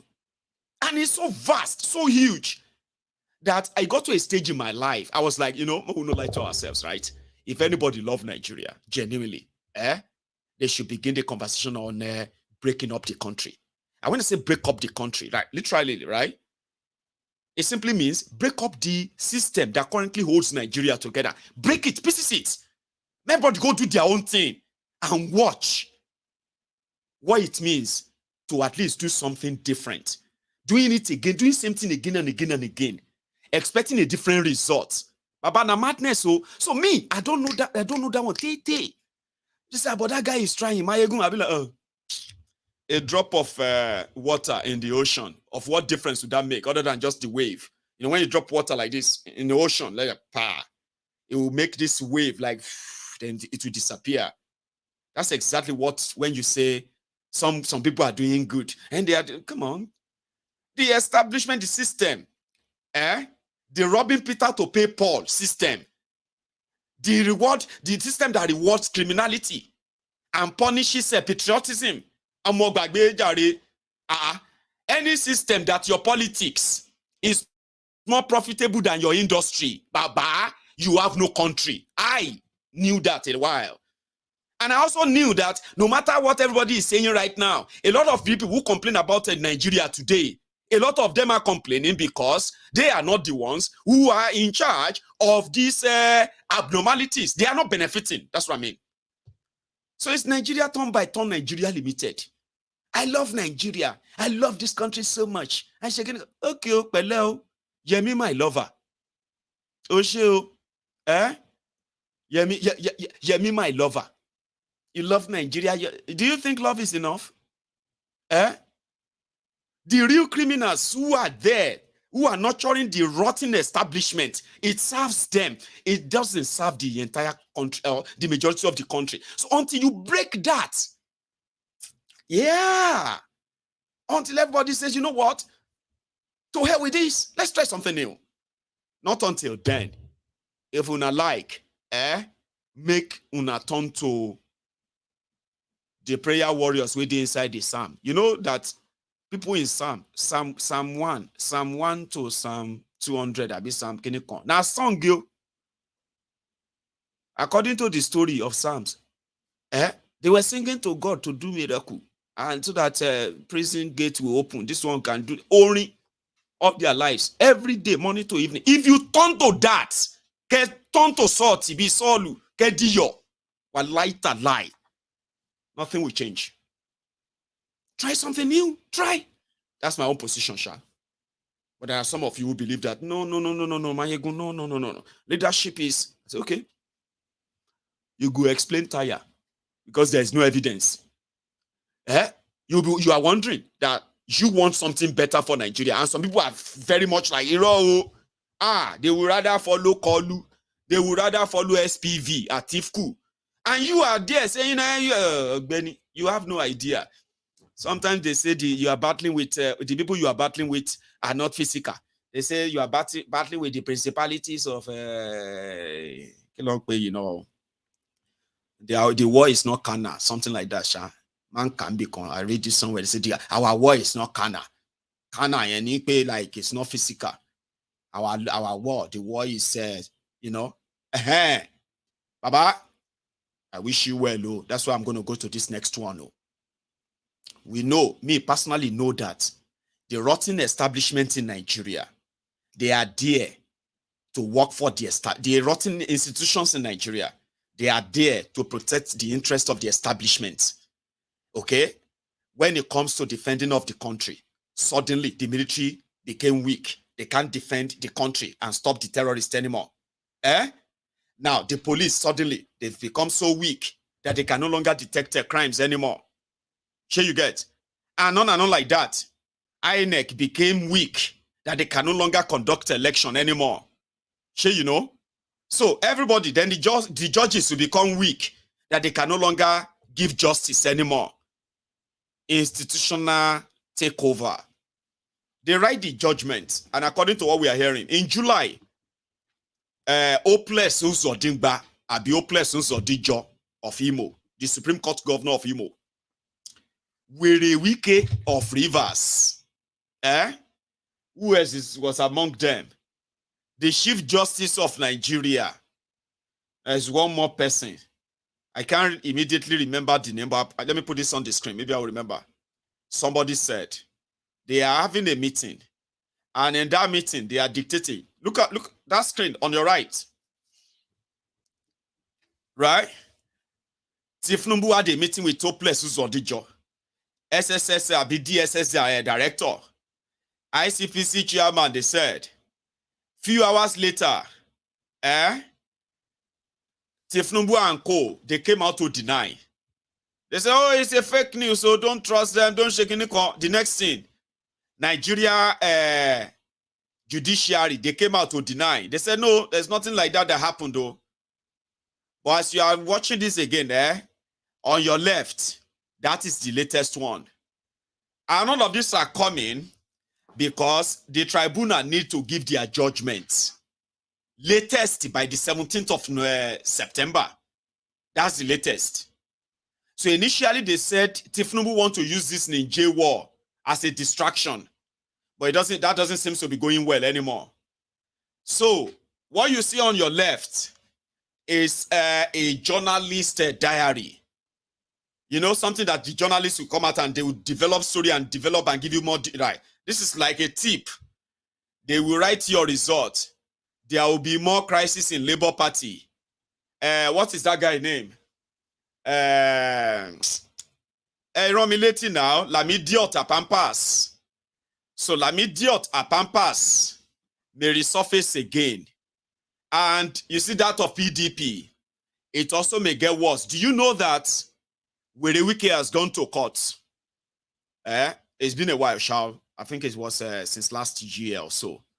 Werewike went to court that PDP cannot suspend him or sack him. And the court in Nigeria granted him that PDP cannot sack him or remove him, or like they cannot dismiss him. They cannot suspend him. PDP was announcing suspension of other people. They couldn't suspend Werewike. So somebody said that that order has ended or lapsed. So PDP, they were meeting in Abuja today. And I hope they will have the liver. At least Werewike is about to become a minister under Kolu. And PDP is not in any government of national unity arrangement with APC. Same with all this. Nobody is in any government of national unity arrangement with Kolu. Sure, you know. So why is this still the... It's Nigeria. He's telling them. Now, if you hear what happened is this, so my own advice is this, so to all of you who are still counting on the judiciary, all eyes on judiciary, you say, no wahala. But me, I want all your attention on the judgment. A lot of you don't like reading court judgment, my lord, my lord. Once they deliver their judgment, they will write out the judgment. You will know how they arrive at the judgment. Maiyegun General, the Baba GO of this temple of truth, you can count on me. Yeah, you can count on me. I'll come here and explain the whole thing to you. Like they say, Fashola, Werewike, and the rest of them who are currently pressuring the tribunal judges. Normally, you know, when you hear something like that, you'll be like, that's so Charade, these people are losers. We know that they will never accept the judgment anyway. You know, some people are already saying that to you. That they know that you are not going to accept the judgment. If they say Obi didn't win or Atiku didn't win, that you are not going to accept it. That a lot of you are waiting. That you are waiting for that judgment, but except the judgment says Obi win, you are not accepting it and you want to riot and all that. You know, they are already kind of saying that to you. Okay. Me, I just want to beg you, when you begin to get angry, when their judges come out and say, here you get, I don't want to bet with you. Somebody approached and said, Maiyegun, I still believe strongly that the judiciary, they don't bond them well with all the evidence. And if you're all for it, we'll just do 1 million. I'm like, no, don't do that. Please, don't do that. Don't. You're just going to hurt yourself. Here you get, Papa, don't do that. Don't put your money on it. You see those institutions you see there? Right before your very eyes? Especially when the interest of what they call the owners of Nigeria comes to be? Don't put money on. For me, I will continue to tell you, Sha, anyway, that once they make that announcement, quick, come to MaiyegunsDiary Politico. Because I'll be here. So that when I begin to read the judgment, at least una go know who write them. Because currently, the accusation is they are writing the judgment already. And now APC, they write them. But they will say you are just being paranoid. They will say you are just being scared of losing. They will say you already know that you cannot win. You have no case. With everything we will witness, with all the witnesses and evidences that we all know and are aware of, Baba, they are already saying that the reason why all of you are already saying this because you know you are going to lose. Me, I'm not saying make you no lose, and I'm not saying make you no win, but there are some certain things that we must all remember in this their case. It is not just that if Tinubu didn't win. In fact, if Tinubu didn't qualify to run for office of president of Nigeria, if all your institutions are really working and doing their work. But the establishment is the establishment. They will pop up wherever they want to pop up for you. They figured it out that it was going to be Tinubu and Atiku. They didn't see you, the obedient, coming. That's why you're wondering why they hate you so much. Obi didn't steal money. He's never been accused of any stealing money. His family members have not been accused of abrogating the government properties when they were in government to themselves. He's not been accused of collecting money after he left government. He's not been accused of taking the government properties with him. Everything they have accused all these rogues of, he's never been accused of that. And you are wondering, why do they hate him so much? Like, why? And why do they kind of love to defend the two thieves? Atiku with his record, Tinubu with his record, because they didn't see you coming. They never see you coming. Yo, see you coming. Oh, Mr. Money. I'm sorry, nah. I'll be old school guy, okay? I listen to all this Apala, Fuji, and the rest more than Mr. Money. But I know that part. They never see me coming. See me coming. Oh, Mr. Money. See you coming. They didn't see you coming. They have no idea. Even if when you ask them, like any small thing, Obi will never be president. Say, why are you so worked up? You are ready for Agbado, Abi? And you can see what is going on with you already. Once they mention Obi, you go damn angry. Why? What's happen? Why? It's because they never see you coming. See you coming. You obedient coming. They never see you coming. When they told you to go to court, they thought, what would you do? Well, how are you going to pull it off? Until when they said, you want to cause problem in Nigeria. Why can't you just wait for your time? Wait for your turn, oh. Okay, wait for your time, oh. Najagaban time, oh. Turn by turn, oh. Najagaban turn, oh. Wait for your turn, oh. Najagaban turn. You know that kind of thing. They didn't see you coming. And today, you are the most dreaded for them. Say Obi. Or say, what's that guy's name again? GRV. That guy from Lagos. Or more.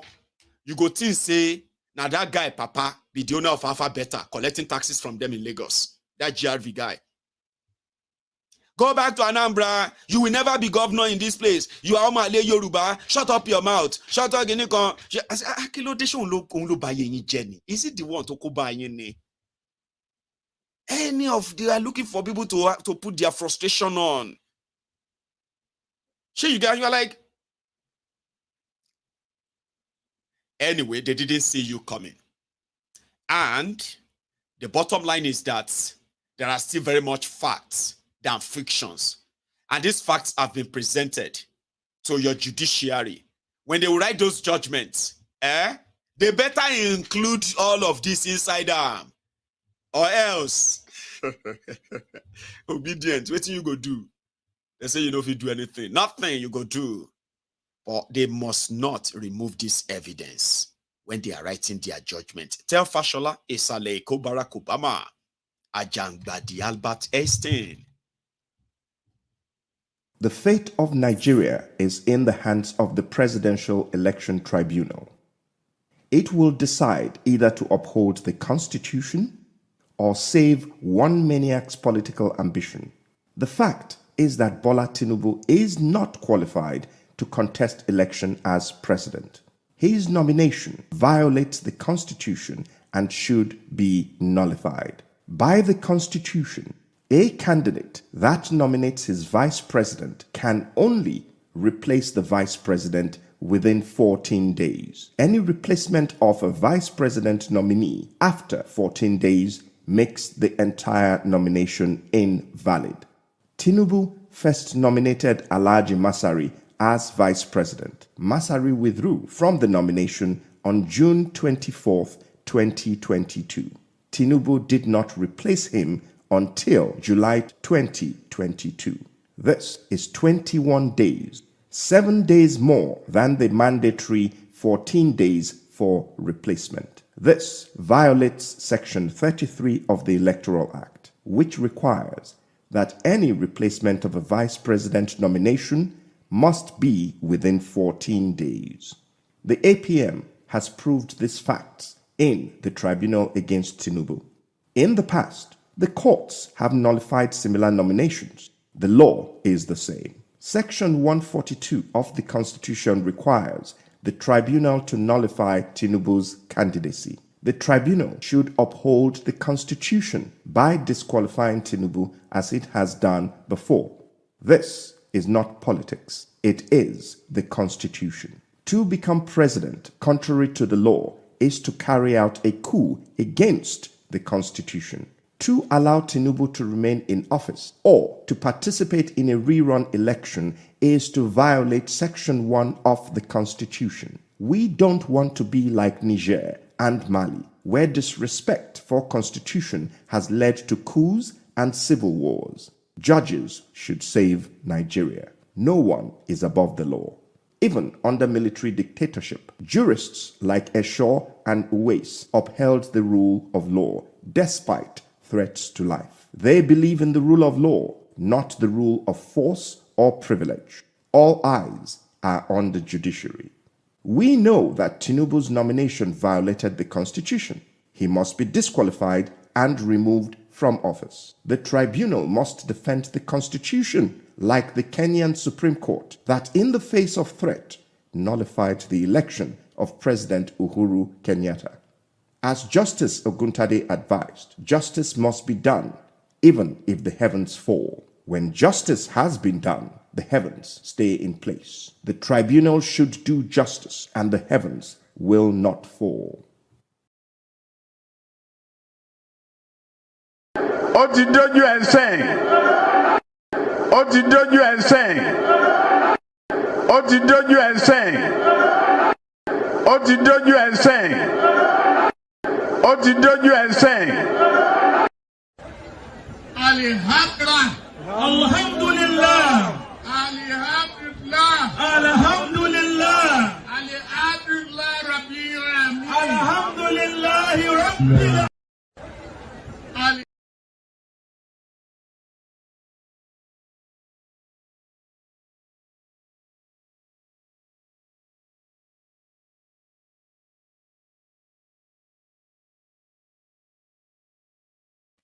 I've got that my delayed audio popping in there. The moment you get to like 2 hours, I get to have that, but it's enough.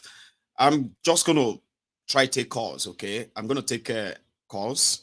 At first I'm gonna go make myself a cup of tea, okay? Now that's where I'm gonna draw my own curtain. I'll listen to the rest of you who want to react to this. So please, check the number on the screen. That number on your screen is a WhatsApp call. Others do try to call it directly. But do me one favor, you can like the broadcast now, just before we take calls, okay? And while we do that, if you haven't really shared the broadcast, you should try and share that. So when I get back, we'll take calls and then we'll take it on from there. Don't go anywhere.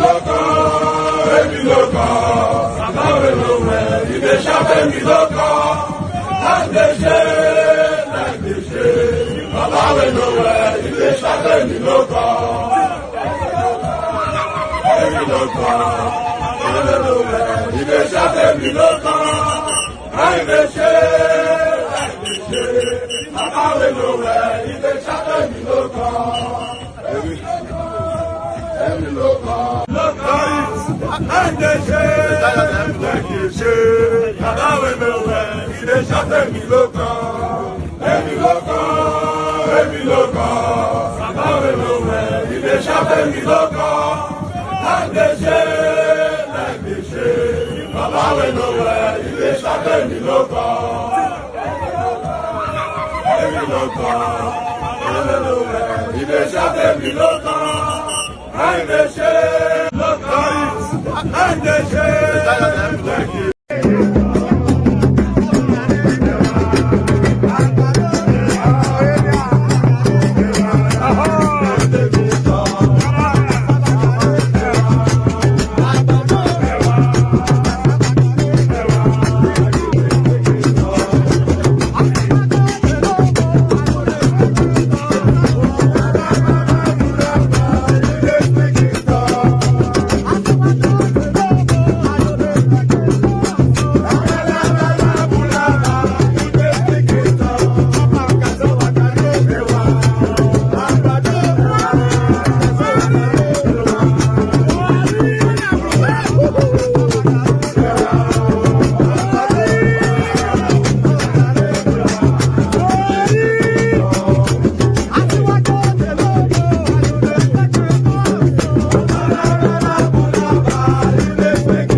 Pastor, àwọn ọmọjọ sticker ló ń ṣọ́ wa àṣẹ kò rí pé orí wa ti burú ìwọ má dídá ìpápá ẹ̀dá orin jẹ́ kí wọ́n báìbù tó ń jẹ kò jẹ́ gbèsè àgbẹ̀tọ̀ àbí kò gbẹ́rì tí kò gbé tí a fẹ́ jókòó tẹ̀ra gbẹ́rì tí bá yọ píù àwòyí àárín o mọ̀ ní pé wà nínú báìbù pé ìgbà tó fẹ́ mú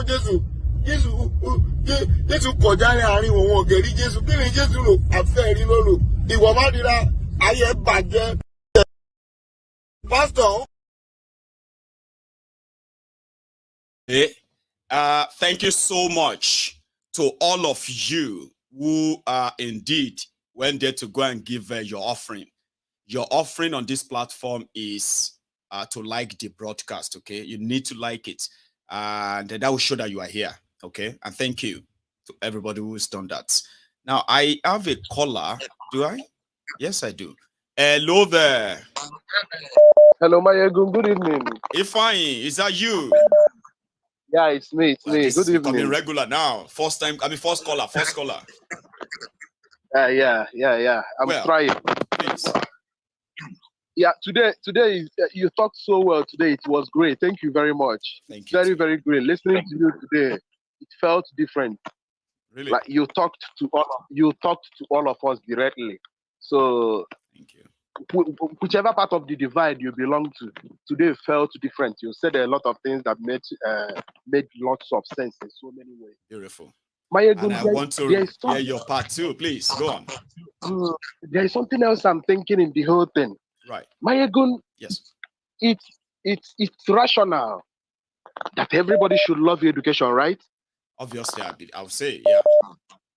Yes, at least the Western style of education. It's rational that we will all like good road. Like, yes, it's like we are supposed to like airports, good life, electricity. Normally, modern facilities that actually contribute to what you can say good standard of living. So, yes, a normal human being should like that. When you get to, you see that somebody looked at the way P2B campaigned during the election and saw the way Tinubu campaigned during the election. And this person is educated. This person is schooled.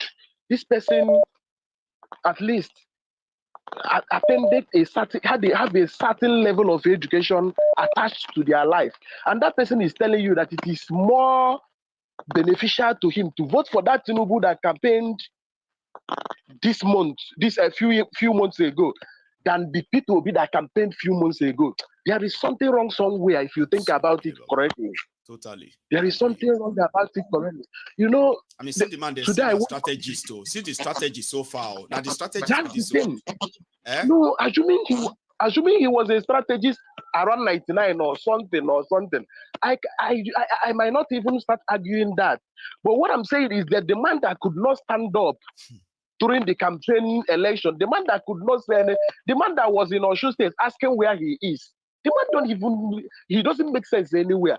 And this person that is educated said that this P2B that kept hitting points, this same P2B that kept hitting ground, this same P2B that is making sense. Nobody is holding him for corruption or anything. Nobody is. He is not being said. He is not. EFCC has never invited him. Can you imagine?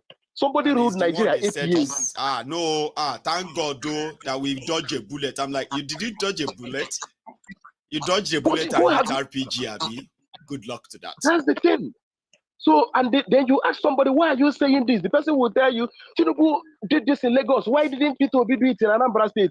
The person is just pretending not to know the size of Lagos, the size of the economy of Lagos, or the strategic position of Lagos, or that the allocation of these two people are not the same thing. Like this person is educated. Why are we pretending? It is called deceit, being deceitful. And most of them are watching me right now, right? Who said that if you know what he did, they know he didn't do anything. They know. But it is just, we have the strategies in charge. That's the point. That's why I was telling somebody something one day. I said, civilization, I don't think colonization was meant to happen. I think maybe there was another way Africans were meant to evolve. That's what I'm beginning to think. Because it doesn't make sense anymore. I think we were not supposed to be colonized. We were supposed to stay in our natural position and evolve on our own. Because we are now evolving to be like the white man. That's what we are doing now. Everybody is running the race. You have left Ogun State, probably got to Lagos, moved to abroad. This is how every African now, we just want to evolve and be like the white man. I'm beginning to think that maybe we were supposed to evolve differently in our natural location before we made contact with other people. Because we are not behaving like people that truly want to. It's so easy to know that everybody would have queued in to vote for this other guy. Since we have been trying this nonsense, it hasn't been working for anybody. I used to think it's very easy, but obviously I don't know. Maiyegun. Thank you very much. Thank you very much, Baba. You too. Thanks so much for your own side of it too. Let me take another one. Like, this is the interesting part of our conversation. Everybody will be dropping their own now, and you will sit down there and be like, okay, I think I want to say something too. Then you pick up the phone and dial it. Hello there. Oh, hello, Maiyegun. Hello, sir. Brother. How are you? I'm very well. Thank you. How are you? I'm great. Thank you. But this is my contribution. Please. I look at the whole situation. I say, you know what? Let him go to war. There is two ways about this. You see, look, this guy has employed, he has recruited his ministers. They are like 2 GCSE, isn't it? Mm-hmm. Let them make decision on behalf of Nigeria. Yeah. When we look at it very carefully, it's only two ways out of this. Number one, there is an issue between this northern elite. Yeah, the implication when it goes to war, they will find out. You see, the guy who is the military junta, who is heading the military junta, is an Hausa. Yeah, it's an Hausa. It's not going to be in the west of the, in the interest of the Western powers. Yeah, the guy who was deposed is an Arab. Yeah, or potentially, as far as we're concerned, Fulani. Yeah. Fulani, yeah. Look, maybe we need this. These people have been going to the Senate to go and sleep, yeah, to go and make him merry. They don't know, they don't work. They don't work for Nigerians.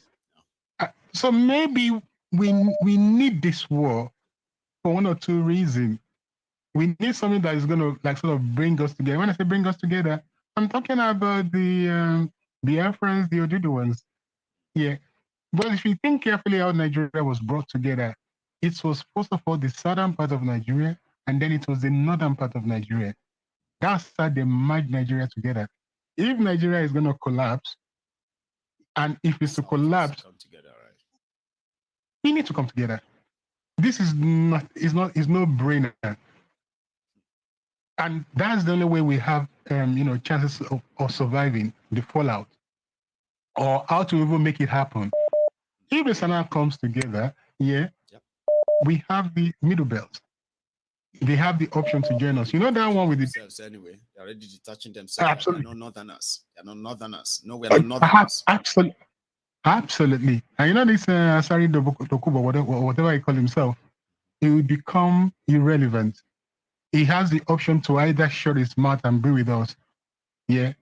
If he decide that where he's gonna play up, they're gonna get rid of him. Look, the whole reason why we're having this issue, yeah, it's about the resources. That's right. You see, they're gonna push Tinubu. When they push him, what's gonna happen? It's the French and the Western powers.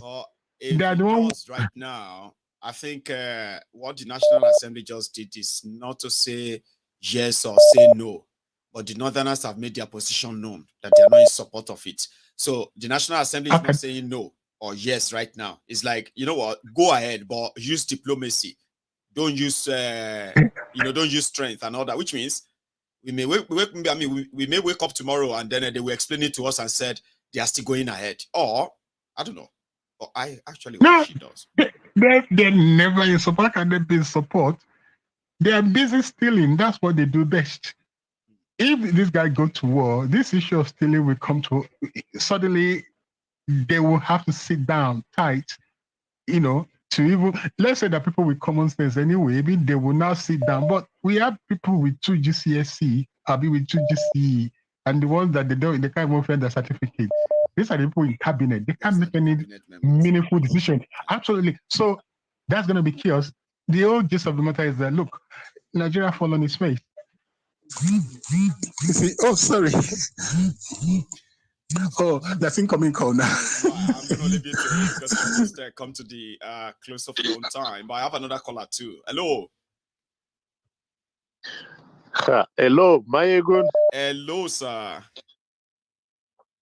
Wow, this is kind of amazing. I was able to get you today. It must be. I have to admit.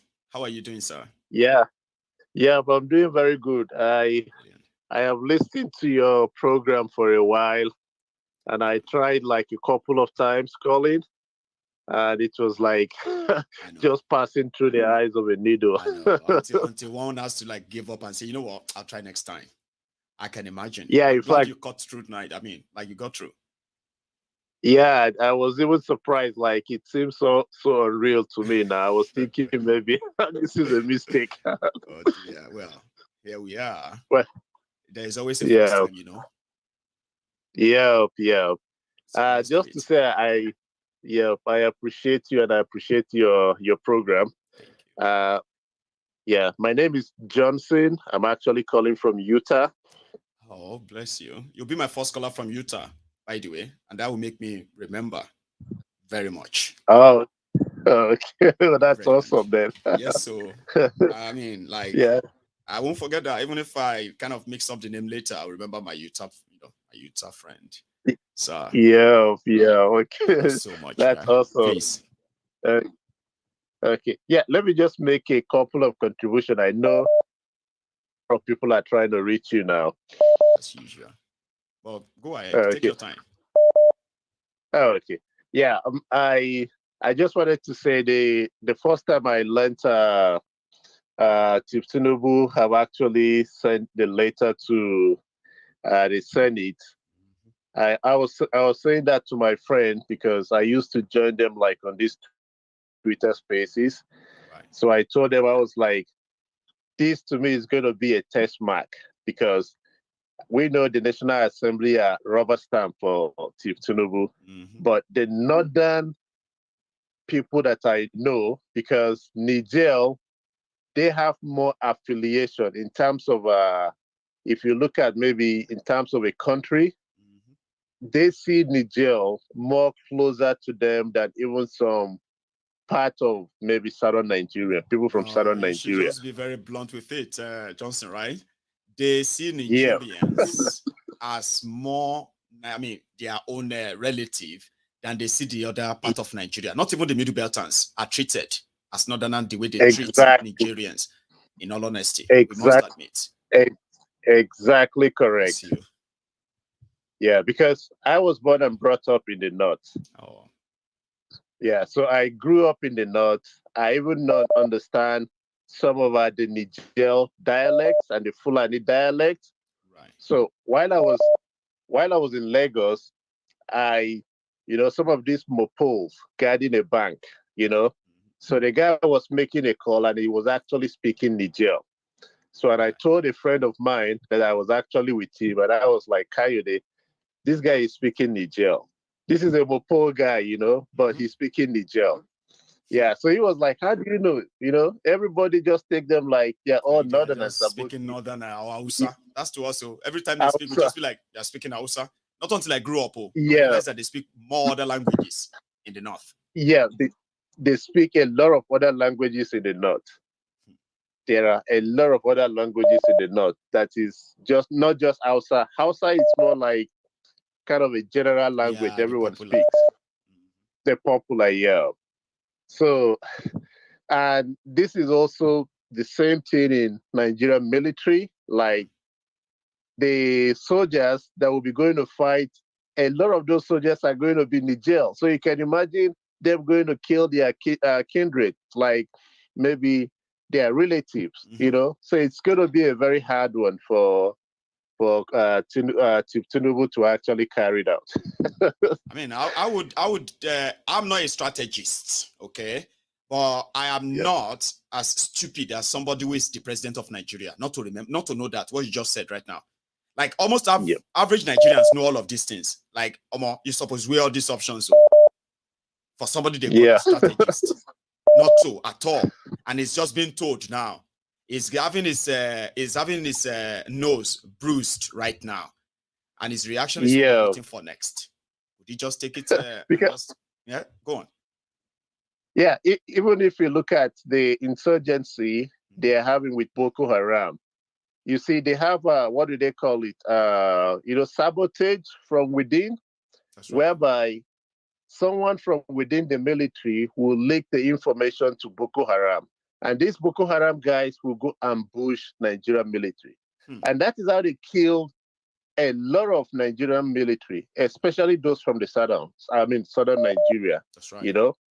It's through ambush. They have a strategies and, the moment their convoy is going, they will just go ambush them. Someone leaks those information, So you remember that time when they said one guy was angry that there's this guy who was a shooter, it was a sniper. Okay, he helped them clear the terrorist before the military troop will actually arrive at the scene. And this guy was like one of the best. And while they were just, while they were at an operation like that as well, one of these northern soldiers just went to him and they shot him. And what was the reason? They said he killed too much Boko Haram. Like he said that. That he's killing too much Boko Haram. Like this guy was like once celebrated the sniper. True story. True story. Yeah. You can imagine that. you can imagine that. Not to talk of like doing it on a much larger scale as a war, because this is not going to be like a war whereby you only have military. There will certainly be civilian casualties. Now imagine the large scale of that, and you think a lot of these people are going to like be cool with Chief Tinubu. They're not going to be cool with him. So I think it is even to his best interest that he doesn't go to that war. Like if you wish Chief Tinubu maybe harm, you will say, okay, let him go to that war. But considering the lives, the lives of people involved, you wouldn't want just waste people. Yeah. So it's good if he actually has a rethink and never goes into it, because that might really be the downfall that he's actually trying to avoid. Because not only will he have maybe a lot of casualties, but that will create a much larger disenfranchisement to him. Like maybe some of those northerners, politicians that were backing him, a lot of them will disown him if he actually goes into that law. Yeah, a lot of them are going to disown him. I mean, it is not politically expedient anyway. Nigeria has nothing to do with Niger Republic for us to say we want to commit such resources to go and fight war. Like, it doesn't even make any sense. Even the moral standing, like you You committed a political coup. You don't get legitimacy. Illegitimate civilian president won't go remove illegitimate military government. Like, military who does that? Government. In fact, the military guy has even more legitimacy than Tinubu. Because he's accepted in his own country. See that? He's accepted. And he's like, he's fighting a colonial, or what do they call it? Neo-colonist. Neo-colonist. So he has more greater ideology than these are political coup plotter that killed a lot of, like, the military 73 coup. people were killed. This guy didn't kill anybody when they planned their coup in Niger. He didn't kill anybody. For Tinubu to be president, 73 Nigerians were killed for that election. 73. That was the ones counted. And that's the one declared official. Yeah. Many were not recognized. So which of them, you two make sense, Baba? Please call me more, please. Don't ever give up trying, all right? I want to speak to you more. Okay. Baba. Thank you so much for stopping by, Johnson. So, yeah. No, I really appreciate you. Keep on what you're doing. Thank you. Thanks a lot, Baba. So, yeah, that's, Angono. I think I have, what am I missing? One sec. Okay, I'm not missing anything. I think I got it. I have another caller. Sometimes you think I miss. So, hello. Hey, Mr. Maiyegun, the prophet. Yeah. Good evening. No, prophet. Wow. Okay, yeah. How are you, brethren? I'm fine. Thanks for having me on the Temple of Truth. So I just want to add. Thanks for calling me. So to my Nigerian listeners, right? There's one thing we are missing out. To win a war, right? It's not by your size. No. You need unity. It's not by, if it's by size, then you need to go and read how Israel fight their war. It's not by your size. It's your unity. I'm just saying, if Tinubu goes ahead and declare this war, Nigeria is going to be messed up because, first of all, are you going to get the Igbo people that are doing sit at home to go and fight war for you? No. Or, like, it's just a messed up situation. And it feels like a trap, actually, because the southern Nigeria should really, like, wake up and see the game these people are trying to play. If we go into that war, I feel Niger is going to fuck Nigeria. Sorry for swearing. Mess Nigeria up. So please, this time. And I don't know get anything to lose per se. If we have to be honest, do you understand? Like anything you do to them, sometimes they'll just be like Agbaya, you be Agbaya, you be Agbaya. See what you have done. But they can inflict serious damages on Nigeria that the whole world will be talking about. Serious one. This war, APC should just go and fight. APC members, please, you can go fight. I said, see, Baba, I even said that if these guys are not showing up in Sokoto before 4 p.m. tomorrow, that APC and their people, they should come to my program 8 p.m. that same evening. They will see some of the Lagos Sabobaku here. These Agbadorians, they are here. They can pick them by their profile. On MaiyegunsDiary Politico, on Facebook, there are many. If they no report for Sokoto by 4 p.m. tomorrow for that war in Niger, come to MaiyegunsDiary Politico DSS tomorrow evening. They will be here pretending to be defending Nigeria or defending Kolu. Pick their names and their profile picture. Itoba makusi Sahara, kokusi Sahara. Itoba makusi Sahel, kokusi Sahel. Itoba de mapada wale. Maybe they will get sense. I made that announcement yesterday, but I don't know if they took it serious, bro. It's a serious situation, Maiyegun, but everything is going to fall in place because if you look at the strategy now, Nigeria to fight a war, they have to fight both external and internal because even Nigerians will fight Nigeria. You know, this is the chance for Biafra to go and fight Nigeria, and I think the Western war. So it's a huge water don't enter. I don't know how you talk about. Water don't pass Gary. Or the snail, water don't enter snail mouth through back. But thank you, Baba. Ma take another one, yeah? Thank you, there we go. See, sometimes when people feel what this is going to be for Kolu, for example. Sorry, one sec. I think I have a call already. Hello there. Hello, Maiyegun General. The Prince Jejeman. About the hell, this Prince Jejeman. Representing IPOB for life. Bless you. Yeah, Baba. Yes, sir. Yeah, well done, Baba. Happy to be here again. Thank you. Yeah, Baba, we started by saying to Nigeria and Kolu that they should first of all please release Nnamdi Kanu. Nnamdi Kanu, if Nigeria is a country, them that are keeping Nnamdi Kanu are the ones that are supposed to be inside prison.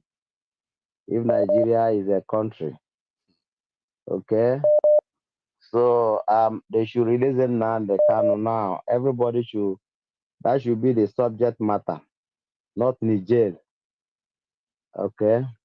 So that is one. Secondly, when you're doing your analysis tonight, you showed us the borderline, and we are having about 7 states that are just That share porous. border with Niger. With Niger, they are all porous, just open. Porous. There's no real border there. Okay. That is one. When I saw that, I said, God, Nigeria is open. Nigeria, they open on all flanks. But unknown to them, they don't know. Or they know, they try to pretend. Secondly, Maiyegun General, do you know that Niger, as we speak, Niger already are in Nigeria, all over Nigeria. Niger that they want to go and fight. Nigerians who are in Nigeria are also there. Like this one are not like Northerners, so they're like Nigerians. Even Nigerians know them as Nigerians. You're right. Exactly. Doing security and all these Fulani herdsmen that doesn't have a station, that move from Guinea to Senegal to Nigeria, back to Central African Republic. We were told that they are, is it the governor of Bauchi told us that they are citizens of Africa? Yes. So, that every Fulani sees themselves as citizens of Africa, like as Nigerian. So they see themselves as Nigerians. All Fulani from Africa, they believe that they are Nigerians too, and they are welcome. That's what he said. When they were killing us by Maiyegun General, killing Nigerians left and right, that was how the way they legitimate their atrocity upon Nigeria. These people we are talking about, they are still all over Nigeria in our forest. Okay.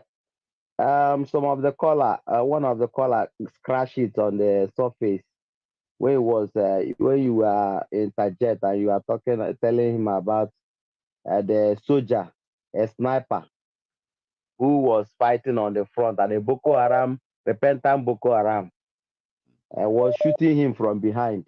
About true story. Is that true life story? Yes, now it is a true life story, not be said and say.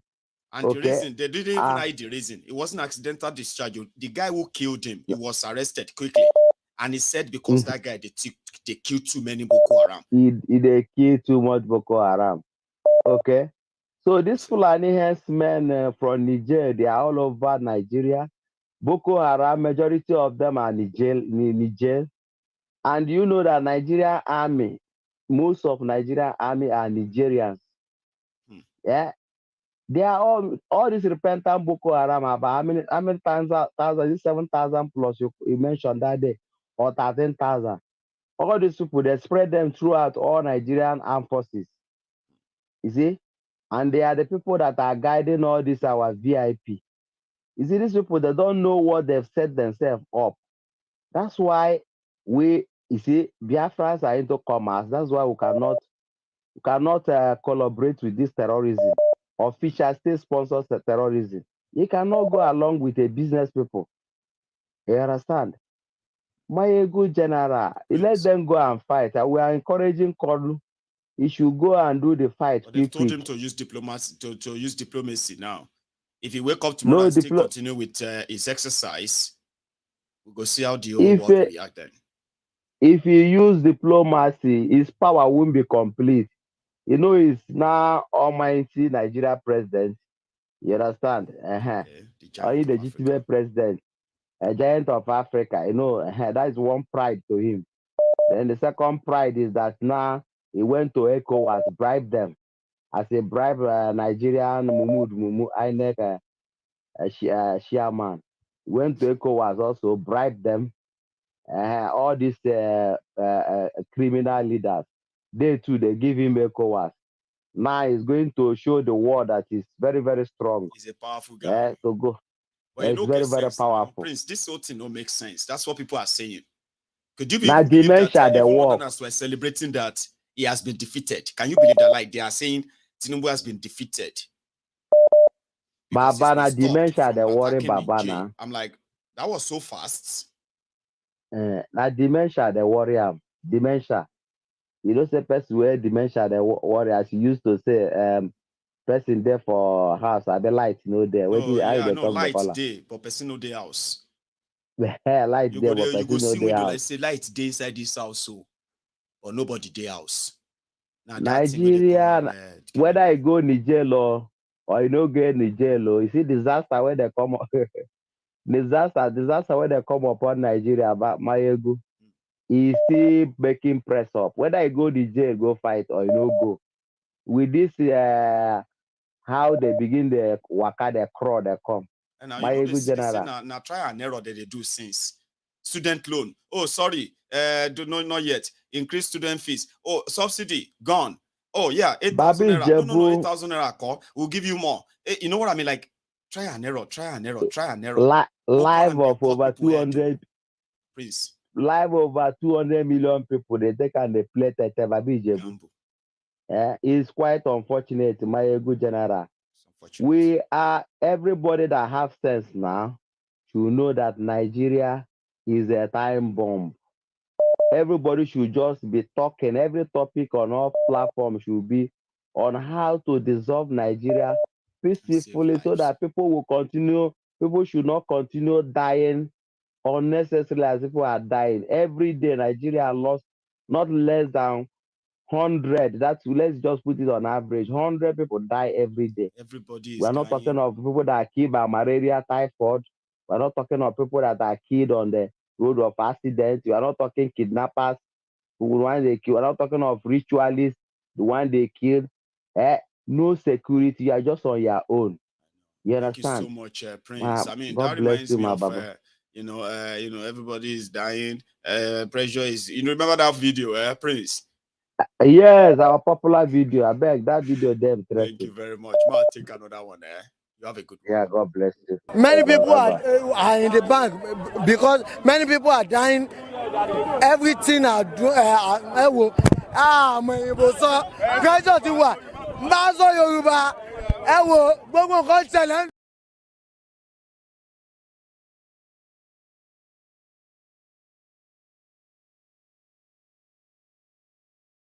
I think you can hear me now. Hello there. Okay. They are not lowing. So when I say hello and see a party low, I'll just go to another person to lay low, right? Yeah. Hello there. Yes, sir, Baba. Hey, Kabesio. Well done. Yes, sir. Tell me allow go. Kabesio. Yeah. It's Air Force One again, Baba. Air Force I'm here. One. I'm here. I finally have you. I think maybe this is gonna be my luckiest time. Luckiest day in August. So it's good to have you back, sir. How is it? Oh, I called yesterday too. Did you not just mention? Okay, I called you right. I do remember. Yeah. So mention your name. I remember now. How are you, Baba? It's your second time lucky. Yes, sir. Please, sir. Yeah. So you see, first of all, I think it's a good thing that they ought that request is sent to them, to the Senate. Number one. And number two, this is common sense. I'm sure an average Nigerian in their right sense will know that Niger people are Northerners. Northerners are Niger people now. So they don't forget that one. They don't know, say, almost every state where they for north, almost everybody they have relative from Niger. When this guy said by the time he leave office, nobody should try to run after him. Boko Haram. You know what he's saying now? That we run to Niger. He said Niger you know will what he's protect about? him if Nigeria come for him. He actually said, I said, Niger, I will leave Nigeria for you and go to Niger Republic. They will protect me if Nigeria come for me. Apart from that, sir, do you remember when that idiot Attorney General, what did they call him? Which of them? Malamu. Malamu, yeah, the one where the Federation, yeah. When they were shipping cars to that place, brand new cars. I remember. To Niger. I remember. They were gifting them all those regions. They were giving them cars from Nigeria. They are giving them police cars to support their security. I remember those days. Oh yeah. So you want to carry off from here to go fight those people over there. And that is very, very, in fact, that's a very shameful, even for them to even write a letter to the Senate to even do that. So of course they won't support something like that. The Northerners won't support something like that. Never. It will fly. Stuff like that. Such requests will fly. They won't support something like that at all. They won't. Now the thing is, see, African leaders need to wake up. And I said something sometimes ago, number one. See, you see this coup thing that is brewing. Spreading. Like Toman Brewoti Baba. This that is brewing up. Like a multi-magma from the interior core of the earth. See, it's going to touch every African country.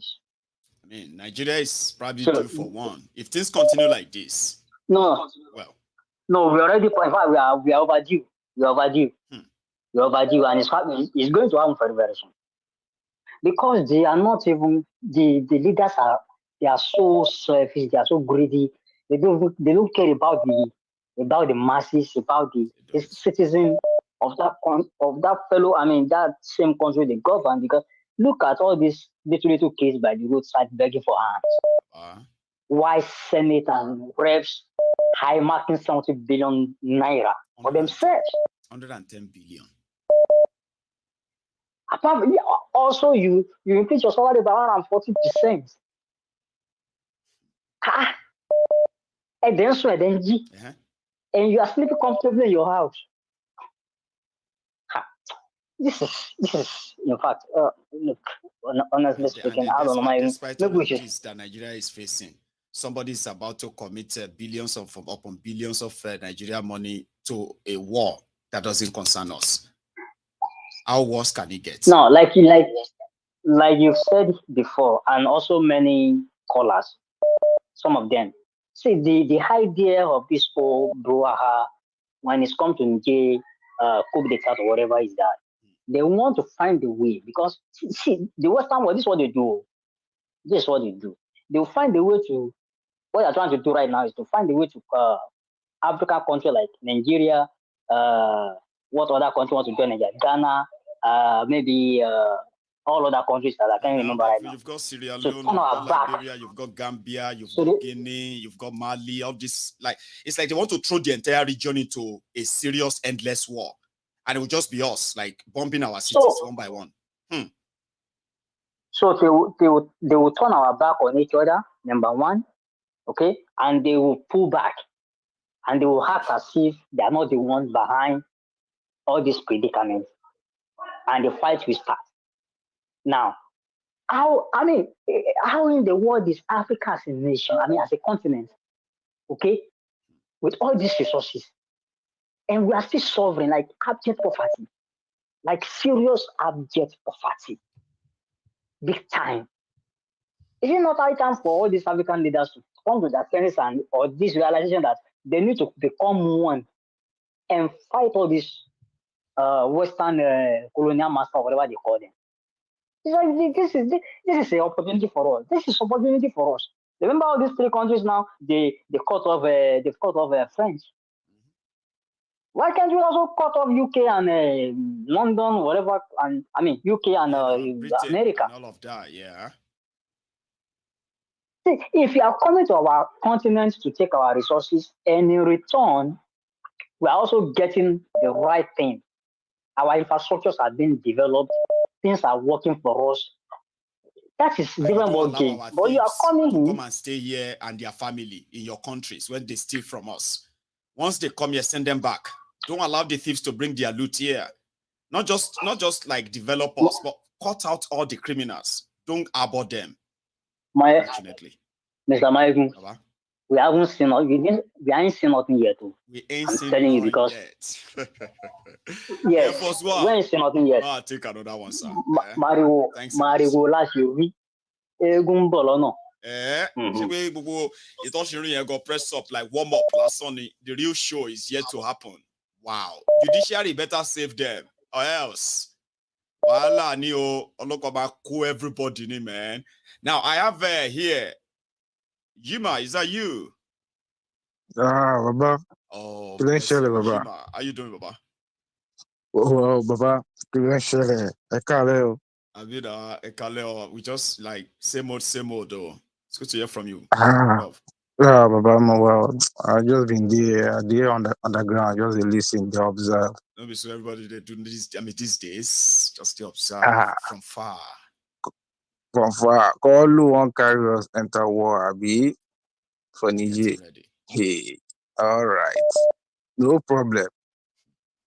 If he messes up, there will be palace school for him.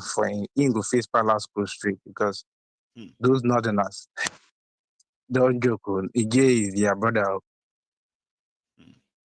Ije is their brother. So it should be Ahmed been talk one time, say for Kaduna, one settlement, say now just Niger.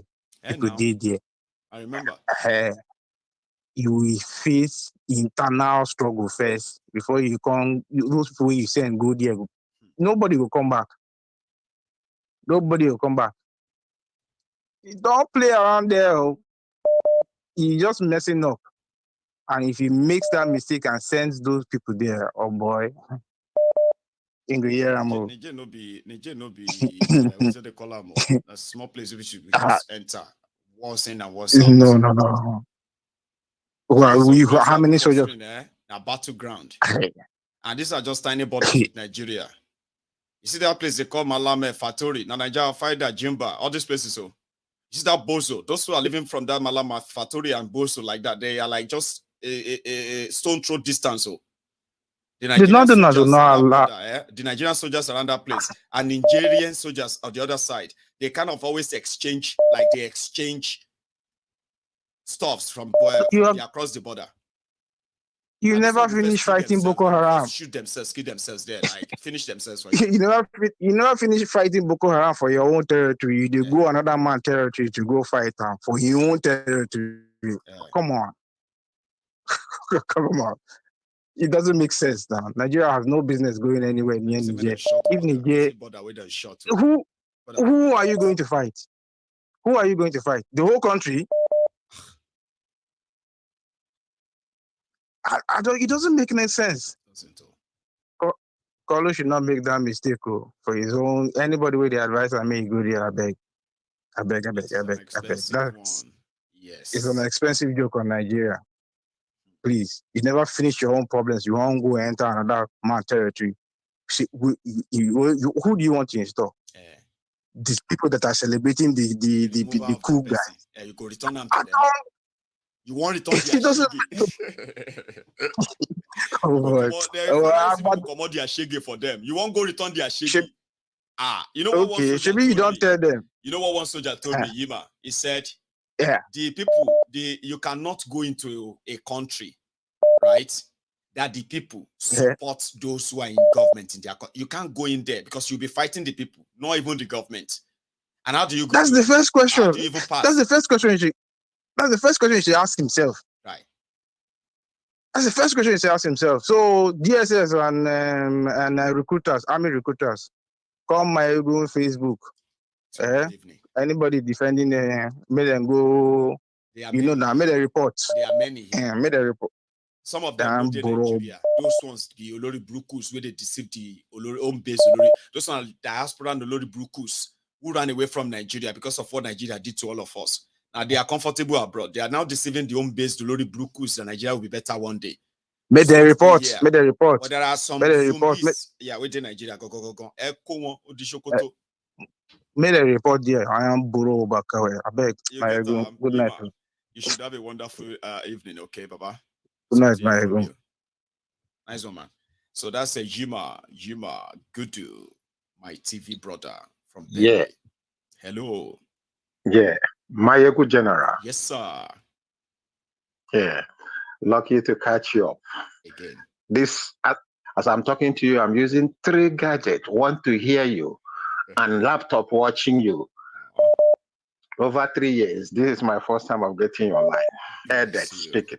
Now you might need to mute there because you and I are now presenting. You know that. Before now, right? No. You sit down there to watch me. Now people are going to be watching me and yourself talk. So let's talk on the phone. How you doing, sir? I'm doing good. Beautiful. Please.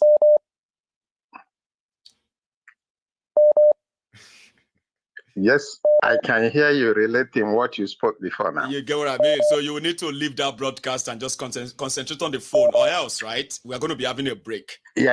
You know that? So yeah. Let's have a chat then. You go back to that. Please. Yeah, the topic you have tonight is very, very nice and expensive. Thank you. What made it to be expensive is a thing that most of Nigerians, Abubaku, Alamajiris, and so on and so forth, which they don't know. As it is today, Kolu want to go to Niger. The retired president and co, they know this plot of this coup. They know. I will tell you one thing. Mm-hmm. Though, if you can reason very well, from River State to Niger, Western America, they did a contribution to drill a pipe from Nigeria to Niger to invest oil. That's right. To refinery in Niger. And if they did not do anything to topple this government before this man submit the document at the end of the service of Boko Haram, the information will not yield them money. Right. They know if Boko Haram is not aware of this coup, he would have been in Nigeria or in UK. All his family is still down there. Everybody is calm. I'm telling you concrete information. I'm with you. So all what they are doing now is to change this narrative. Baba Tinubu is just to make gra. He knows it's not going. What he have is just 12,000 soldiers. What can they do? They can't do anything. So what they do now is to do this gra for them to think, oh, they have done this, and they sit a time with this very Baba Tinubu, okay, diplomacy. Then they start to, all these guys is going to conduct the election in order to put people who will listen to them so that they will manifest in their investment. All So these documents, all these documents, and then force the guys to just, yes, you know what? Yes, you know, yes. we've got this and that there that are protected. Oh, I'm following you, please. And public will be giving them an idea. Oh, don't do this, don't go to war, don't say I come down, but they know what they are doing.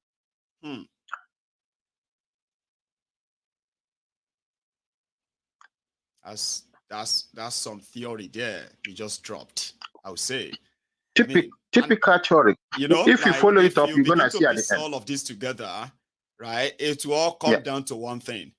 It's the conflict of interest of people who are mostly not even in jail right now, right? They will never go to war. They will never in their life. It's just to deceive us. It doesn't even make sense, you know? Doesn't make sense. It's just to distract us from the court. Right. That's another one. Just to give the court distraction so that, oh, there is a problem. Why are we talking about that? They will never go to war.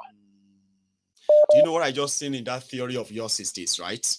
Distract them with, oh, they're going to fight war. We're not going to fight war. And in that process, people are not really even talking more about the judiciary, this or that. And a lot could be going on as well. But people are not so keen on them. Then from the blues, they will just drop the judgment. And since people have not been following, they won't be really kind of into it because they are bothered about Niger. Wow, that's smart. Before I go, I will tell you one thing. Please. Go to the military list now. Think how many Southerners are there. Think how many Hausas are there.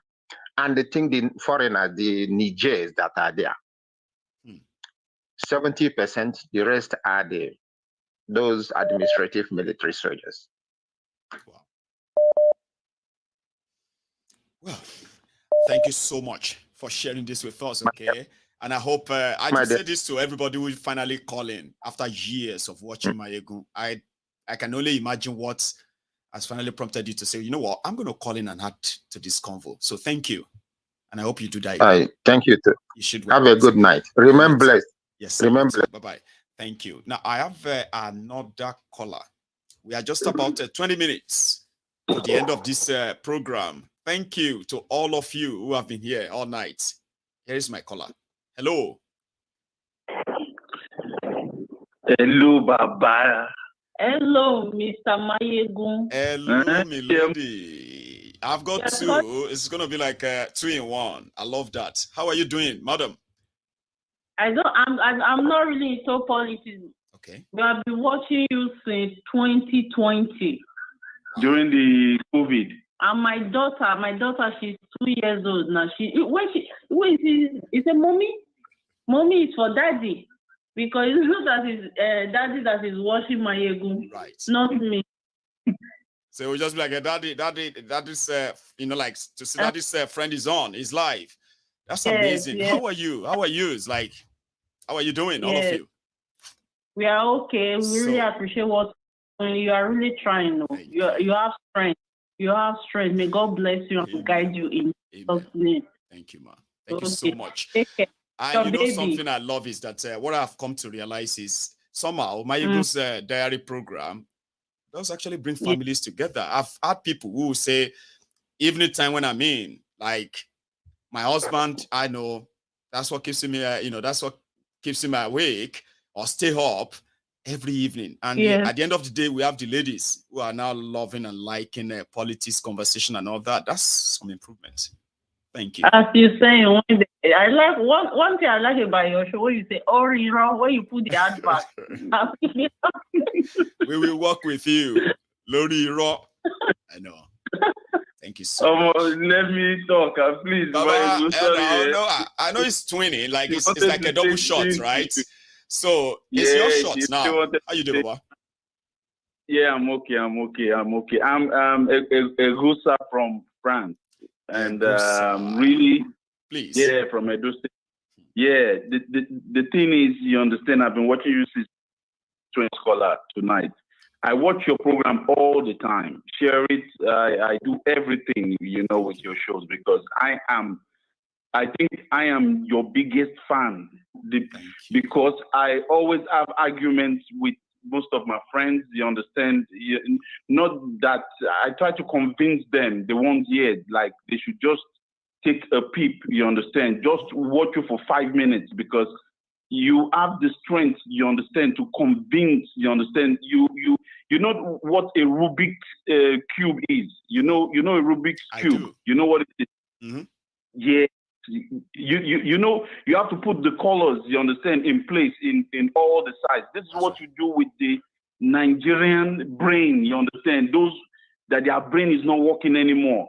You see, most people, you understand, they don't agree with you, but when they start listening to you, you have that power, you understand, this kind of way, you understand, to explain, to put things, you understand, together to make them understand what is going on. And you're always spot on everything you say about what is going to happen. You understand? It's like sometimes my woman will ask me, who they give them this information? I say, man, you don't know, you understand, when you are into something for a long time, it's just like playing. You're right. Yeah, you understand it. It becomes your job, you understand? Something that happens over and over and over and over again. You've seen it from when you were a child, because you told me when you were working in your state then that the chairman didn't give you chicken, he gave everybody chicken. You understand? That story made me laugh. I said, this is just the Nigerian mentality. You understand? No one wants to accept when they are wrong. And you understand, these rulers keep acting like they are in their house. You know the way they behave in their house when they want to give orders like Joko Sibe, Malosibi, Tobajade, Omar Jegba, all these kind of things, you understand? No negotiation, you understand? Our parents never spoke with us, you understand, to explain, don't do this. They'll tell you, okay, if you do this, this is what is going to happen to you. They just beat you direct. This is the way they are still ruling in Nigeria. And that is why today you are not expected to talk. Even even if you know that they are wrong, you are not expected to tell them, because you are not raised to say elders are wrong. You don't say elders are wrong. You cannot tell elders that they are wrong, even if they are. That's how we were raised, Egosa. Not good. Yeah. Not good. And you know one thing you said that was really, really, really, really spot on.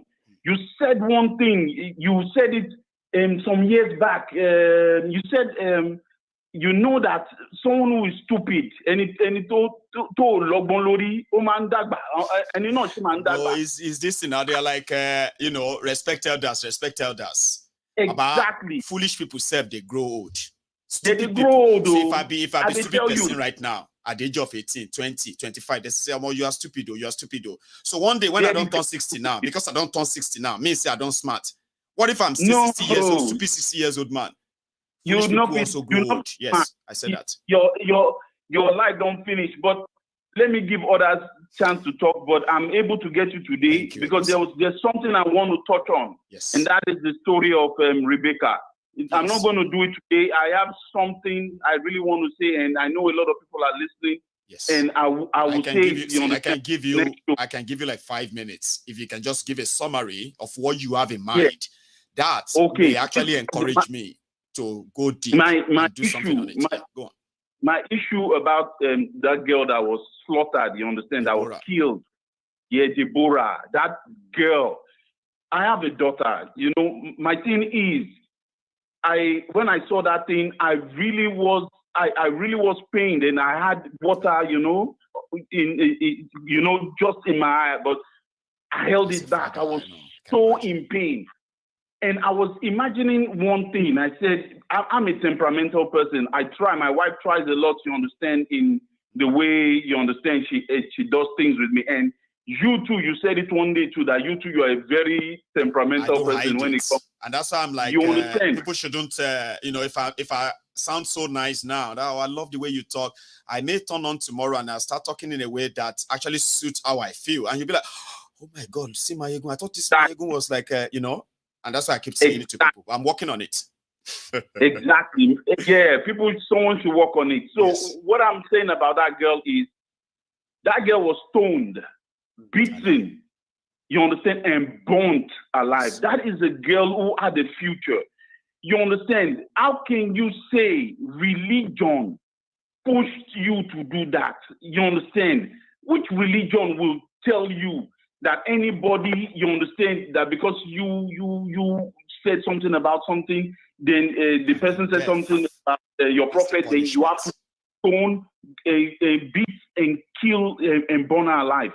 You understand? For me, you understand, you have to understand one thing. Mm-hmm. God himself, God, the creator, we don't know if we've never seen him. Yes. He said we are created in his own image. So if you are created in this person's image, you understand, and the person put everything in your system, your body, to keep you alive, then how does that make any sense that he's going to assign people, make a law, or tell you to someone? Come on, man.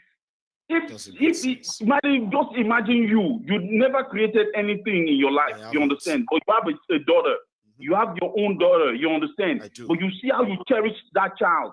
So just imagine how God is going to love their own. What came to my mind when I was looking at that Deborah, right? I was like, that young girl, at the point when she probably realizes that they're going to kill her, she will be so scared and wishes her mother or her father will pass Exactly. around that time to save her. Like, you know, that fear of, oh my God, I'm going to die. After, I mean, see, Gosa, that's a very tough one. I mean, a very tough one you touched Yeah. tonight. My wife was as even saying it. She said, you know what she said? She said, if this guy, if they try this thing with you, I know, say, you will surely go kill all these people. And she was spot on about that. You know? God forgive me, you understand? If someone should take those things away from the heart, because I can never be, what is left for me? My daughter is treated that way. I will make sure I do everything to make sure they pay for it. Look at the law in Nigeria, didn't even put these people, put these culprits, you understand, to justice, you understand? Let it go like that, like it's a joke. This is so sad. It's sad. This is a human being we're talking about. Maiyegun, don't let me, delay all that. I'm happy that you let that out, okay? You've probably always wanted to say it, and you wanted to say it to a lot of people to hear you, and I'm glad. Thousands of them just heard you now, and a lot of them probably feels like you, just same way you feel. But I'm telling you, God bless you. Another victim. May you have a statue erected on your own name. You understand? Because you deserve. I'm telling you, and really, when I'm talking, sometimes my little daughter will come and she will start singing the music. Maiyegun today. You understand? I'm very popular. I am very popular among children. You have no idea. People always send me videos of of little cuties, right? Who are singing "Oh yo yo, Maiyegun, oh yo yo" in front of their TV. Some will be dancing to I've seen a lot. I just don't like sharing their videos. The year I started watching you, the year I started watching you, that was the year she was born. The same year. It was the Corona year, when it was intense, 2020. Now I was started watching you. Yes, you understand. And the funniest thing, you just popped up on my TV. Thank you. You have a good one, okay? So lovely to speak to you, and say me well to the missus. I know she's still hearing, okay? Yes. Tell her I said it's been a pleasure talking to her. Thank you. That's Gosa there, and I am going to take my last call. Now, let me go see who's that going to be. I'll take my last call because my time is kind of winding up. Is it winding up or winding up? Doesn't matter. It's coming to an end. It means hello. Hello, Baba Maiyegun. Hello, sir. How are you? Good thing, sir. I'm all right. Is that Osita? No, this is not Osita, but Osita's friend and Osita's brother. Okay, then. Better. Because somehow I saw a picture and it was like, oh, no, it's not Osita. No, I've seen it. Please. Okay. How you doing? All right. I'm all right. I'm okay. Maiyegun, thanks for what you're doing. My name is Chooks. I'm calling from Canada. And that's Chooks. Please. Yeah. Yeah. I just want to touch something based on what the last caller said, about Deborah and all that. And this is one thing that people don't understand when you see some of us who are Biafrans, the way he was feeling, that was actually how, when after Biafran War, they tried to stop history and all that. What they don't realize is that our fathers told us about the story. And you see millions of people walking around, even if they tell you that they are Nigerians, they still have that story of Biafra, how people were killed and all that. That's wound in them, I'm here in Canada. There is one course we usually do, they call it elective. So at the end of your course, like the last year, they will ask you to select any of the things. And I selected the qualities. Right. And we were studying. And it was that period when they were celebrating or they were remembering the genocide in Africa where they killed 700 and something people. Oh, right? That of Rwanda so, back then, yeah? Rwanda, yeah, Rwanda. So it was that period, the Rwanda genocide. Yeah. So what the lecturer usually do is that when he comes in, he will say, what is happening around the world? People will talk and all that. Then they started talking about that Rwanda genocide and all that. And after they said that, I now asked the lecturer a question. I said to him, like, why is it that every year, head of states or presidents or prime minister gather to remember about 700,000 people who were killed in genocide? And there is also a genocide which happens in Africa, and it's called the Biafra-Nigerian War, where over 3-point-something million people were killed.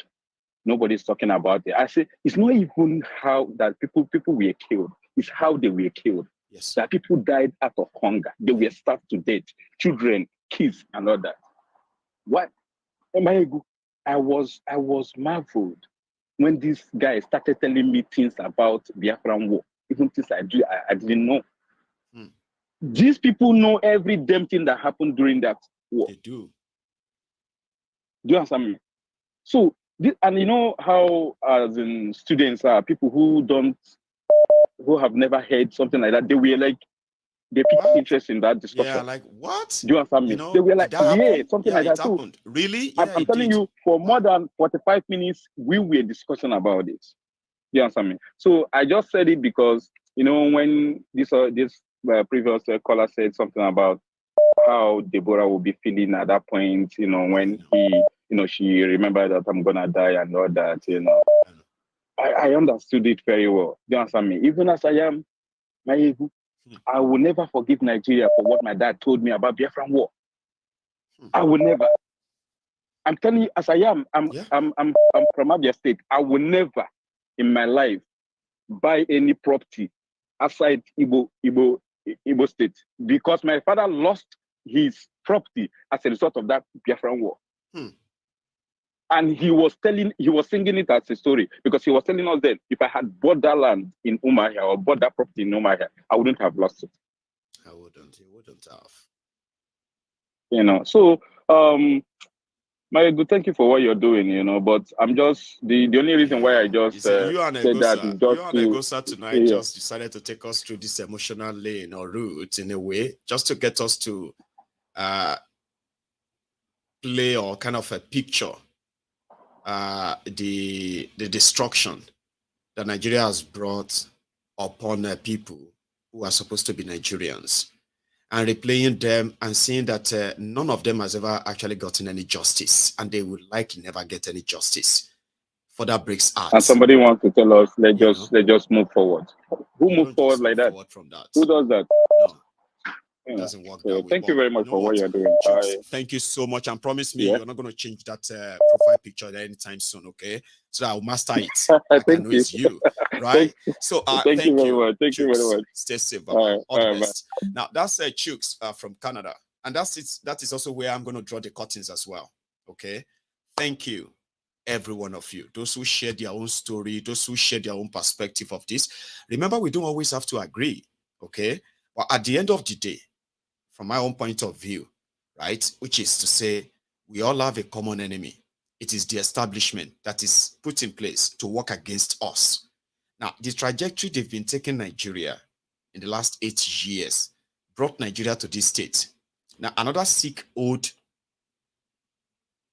kleptomaniac or a kleptocrat is taking Nigeria through another dimension, a trajectory that is not far from the one they have put us on in before.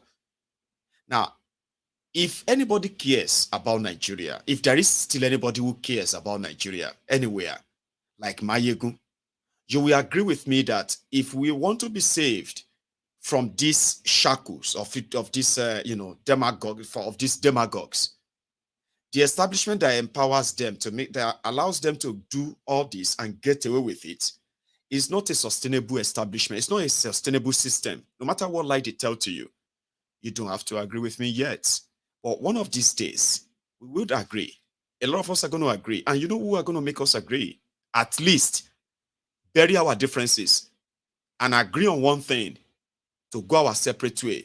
The only people who will do that are these guys. The trajectory is not working for Nigeria. It is dividing Nigeria, impoverishing Nigerians, legalizing corruption, and at the same time, exposing the crippled giant that Nigeria has become. Rather than giant of Africa, Nigeria has become the burden of Africa, the laughing stock of Africa. Then you brought in a clown a demented clown. So at the end of the day, this trajectory, this is what they are doing, is taking us through just one single path. Also, although they said that they are tunnel visioned, this old order, they are tunnel vision, they are working on how to indeed force all of us to comply with their archaic way of life or of governance. Now, for those of you who are backing them or supporting them, don't worry. Okay, by the time this whole thing comes up, by the time the whole house comes crashing, like domino effects, you are going to agree with me that the only way out of all of this is this: break it up, save lives. Or you are free to disagree with me now. It's all right. They will make you agree with me at some point. I have all the time, right? And as somebody said, let him veto the National Assembly and go ahead and do the war, or quietly swallow his loss, and maybe this time around can allow people who have sense to talk to him. Either way, I can tell you this free of charge. All right, Kolu is going to be the doom of Nigeria, and gradually like this. Just wait for it. I don't wish it on you. Honestly speaking, if wishes were horses, beggars will ride, they say.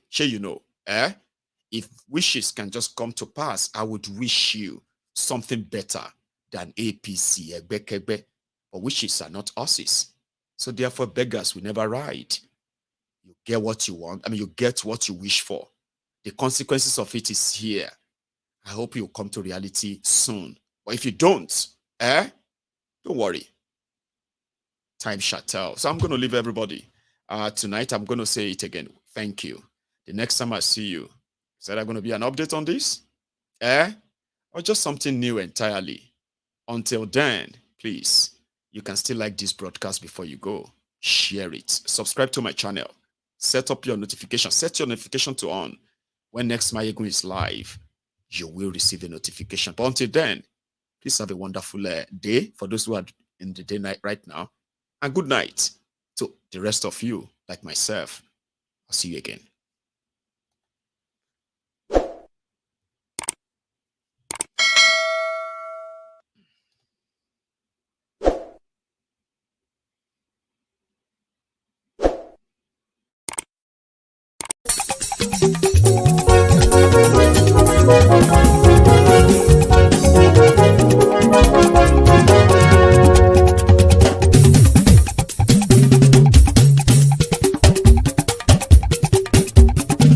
Maiyegun làwa mọ̀ làmọ̀ tó dòdòdò.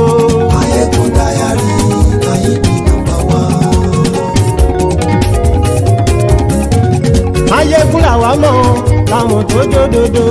Maiyegun Diary, Maiyegun number one. Maiyegun ti dé o, ọ̀rẹ́ ará ìlú. Maiyegun Diary, Maiyegun number one.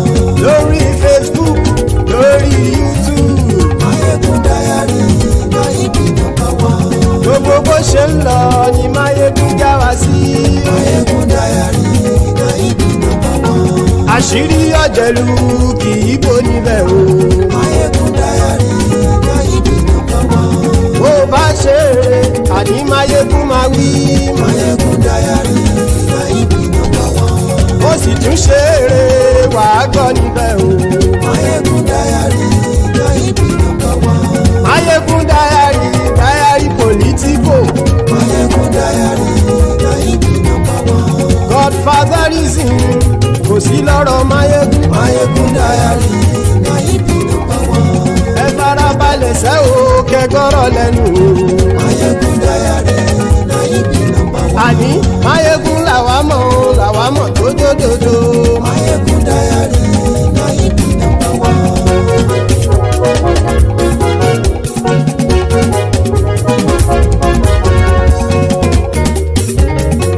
Àní ẹ̀sùn ràkì. Maiyegun ti dé. Maiyegun ti dé. Ọ̀jẹ̀lú ẹ̀sùn ràkì. Maiyegun ti dé. Àní ẹ̀sùn ràkì. Maiyegun ti dé. Lórí Facebook. Maiyegun ti dé. Àní ẹ̀sùn ràkì. Maiyegun ti dé. Lórí YouTube. Maiyegun ti ẹ̀sùn lájú. Maiyegun ti dé. Bọ́ bàbá gbé wúrẹ́. Maiyegun máa wí. Àní ẹ̀sùn lájú. Maiyegun ti dé. Ijó ìgbádìyẹ. Maiyegun máa wí. Àní ẹ̀sùn lájú. Maiyegun ti dé. Bí pẹ̀sìdó bá rúfin o. Maiyegun máa wí. Àní ẹ̀sùn lájú. Maiyegun ti dé. Bí gómìnà kówó jẹ.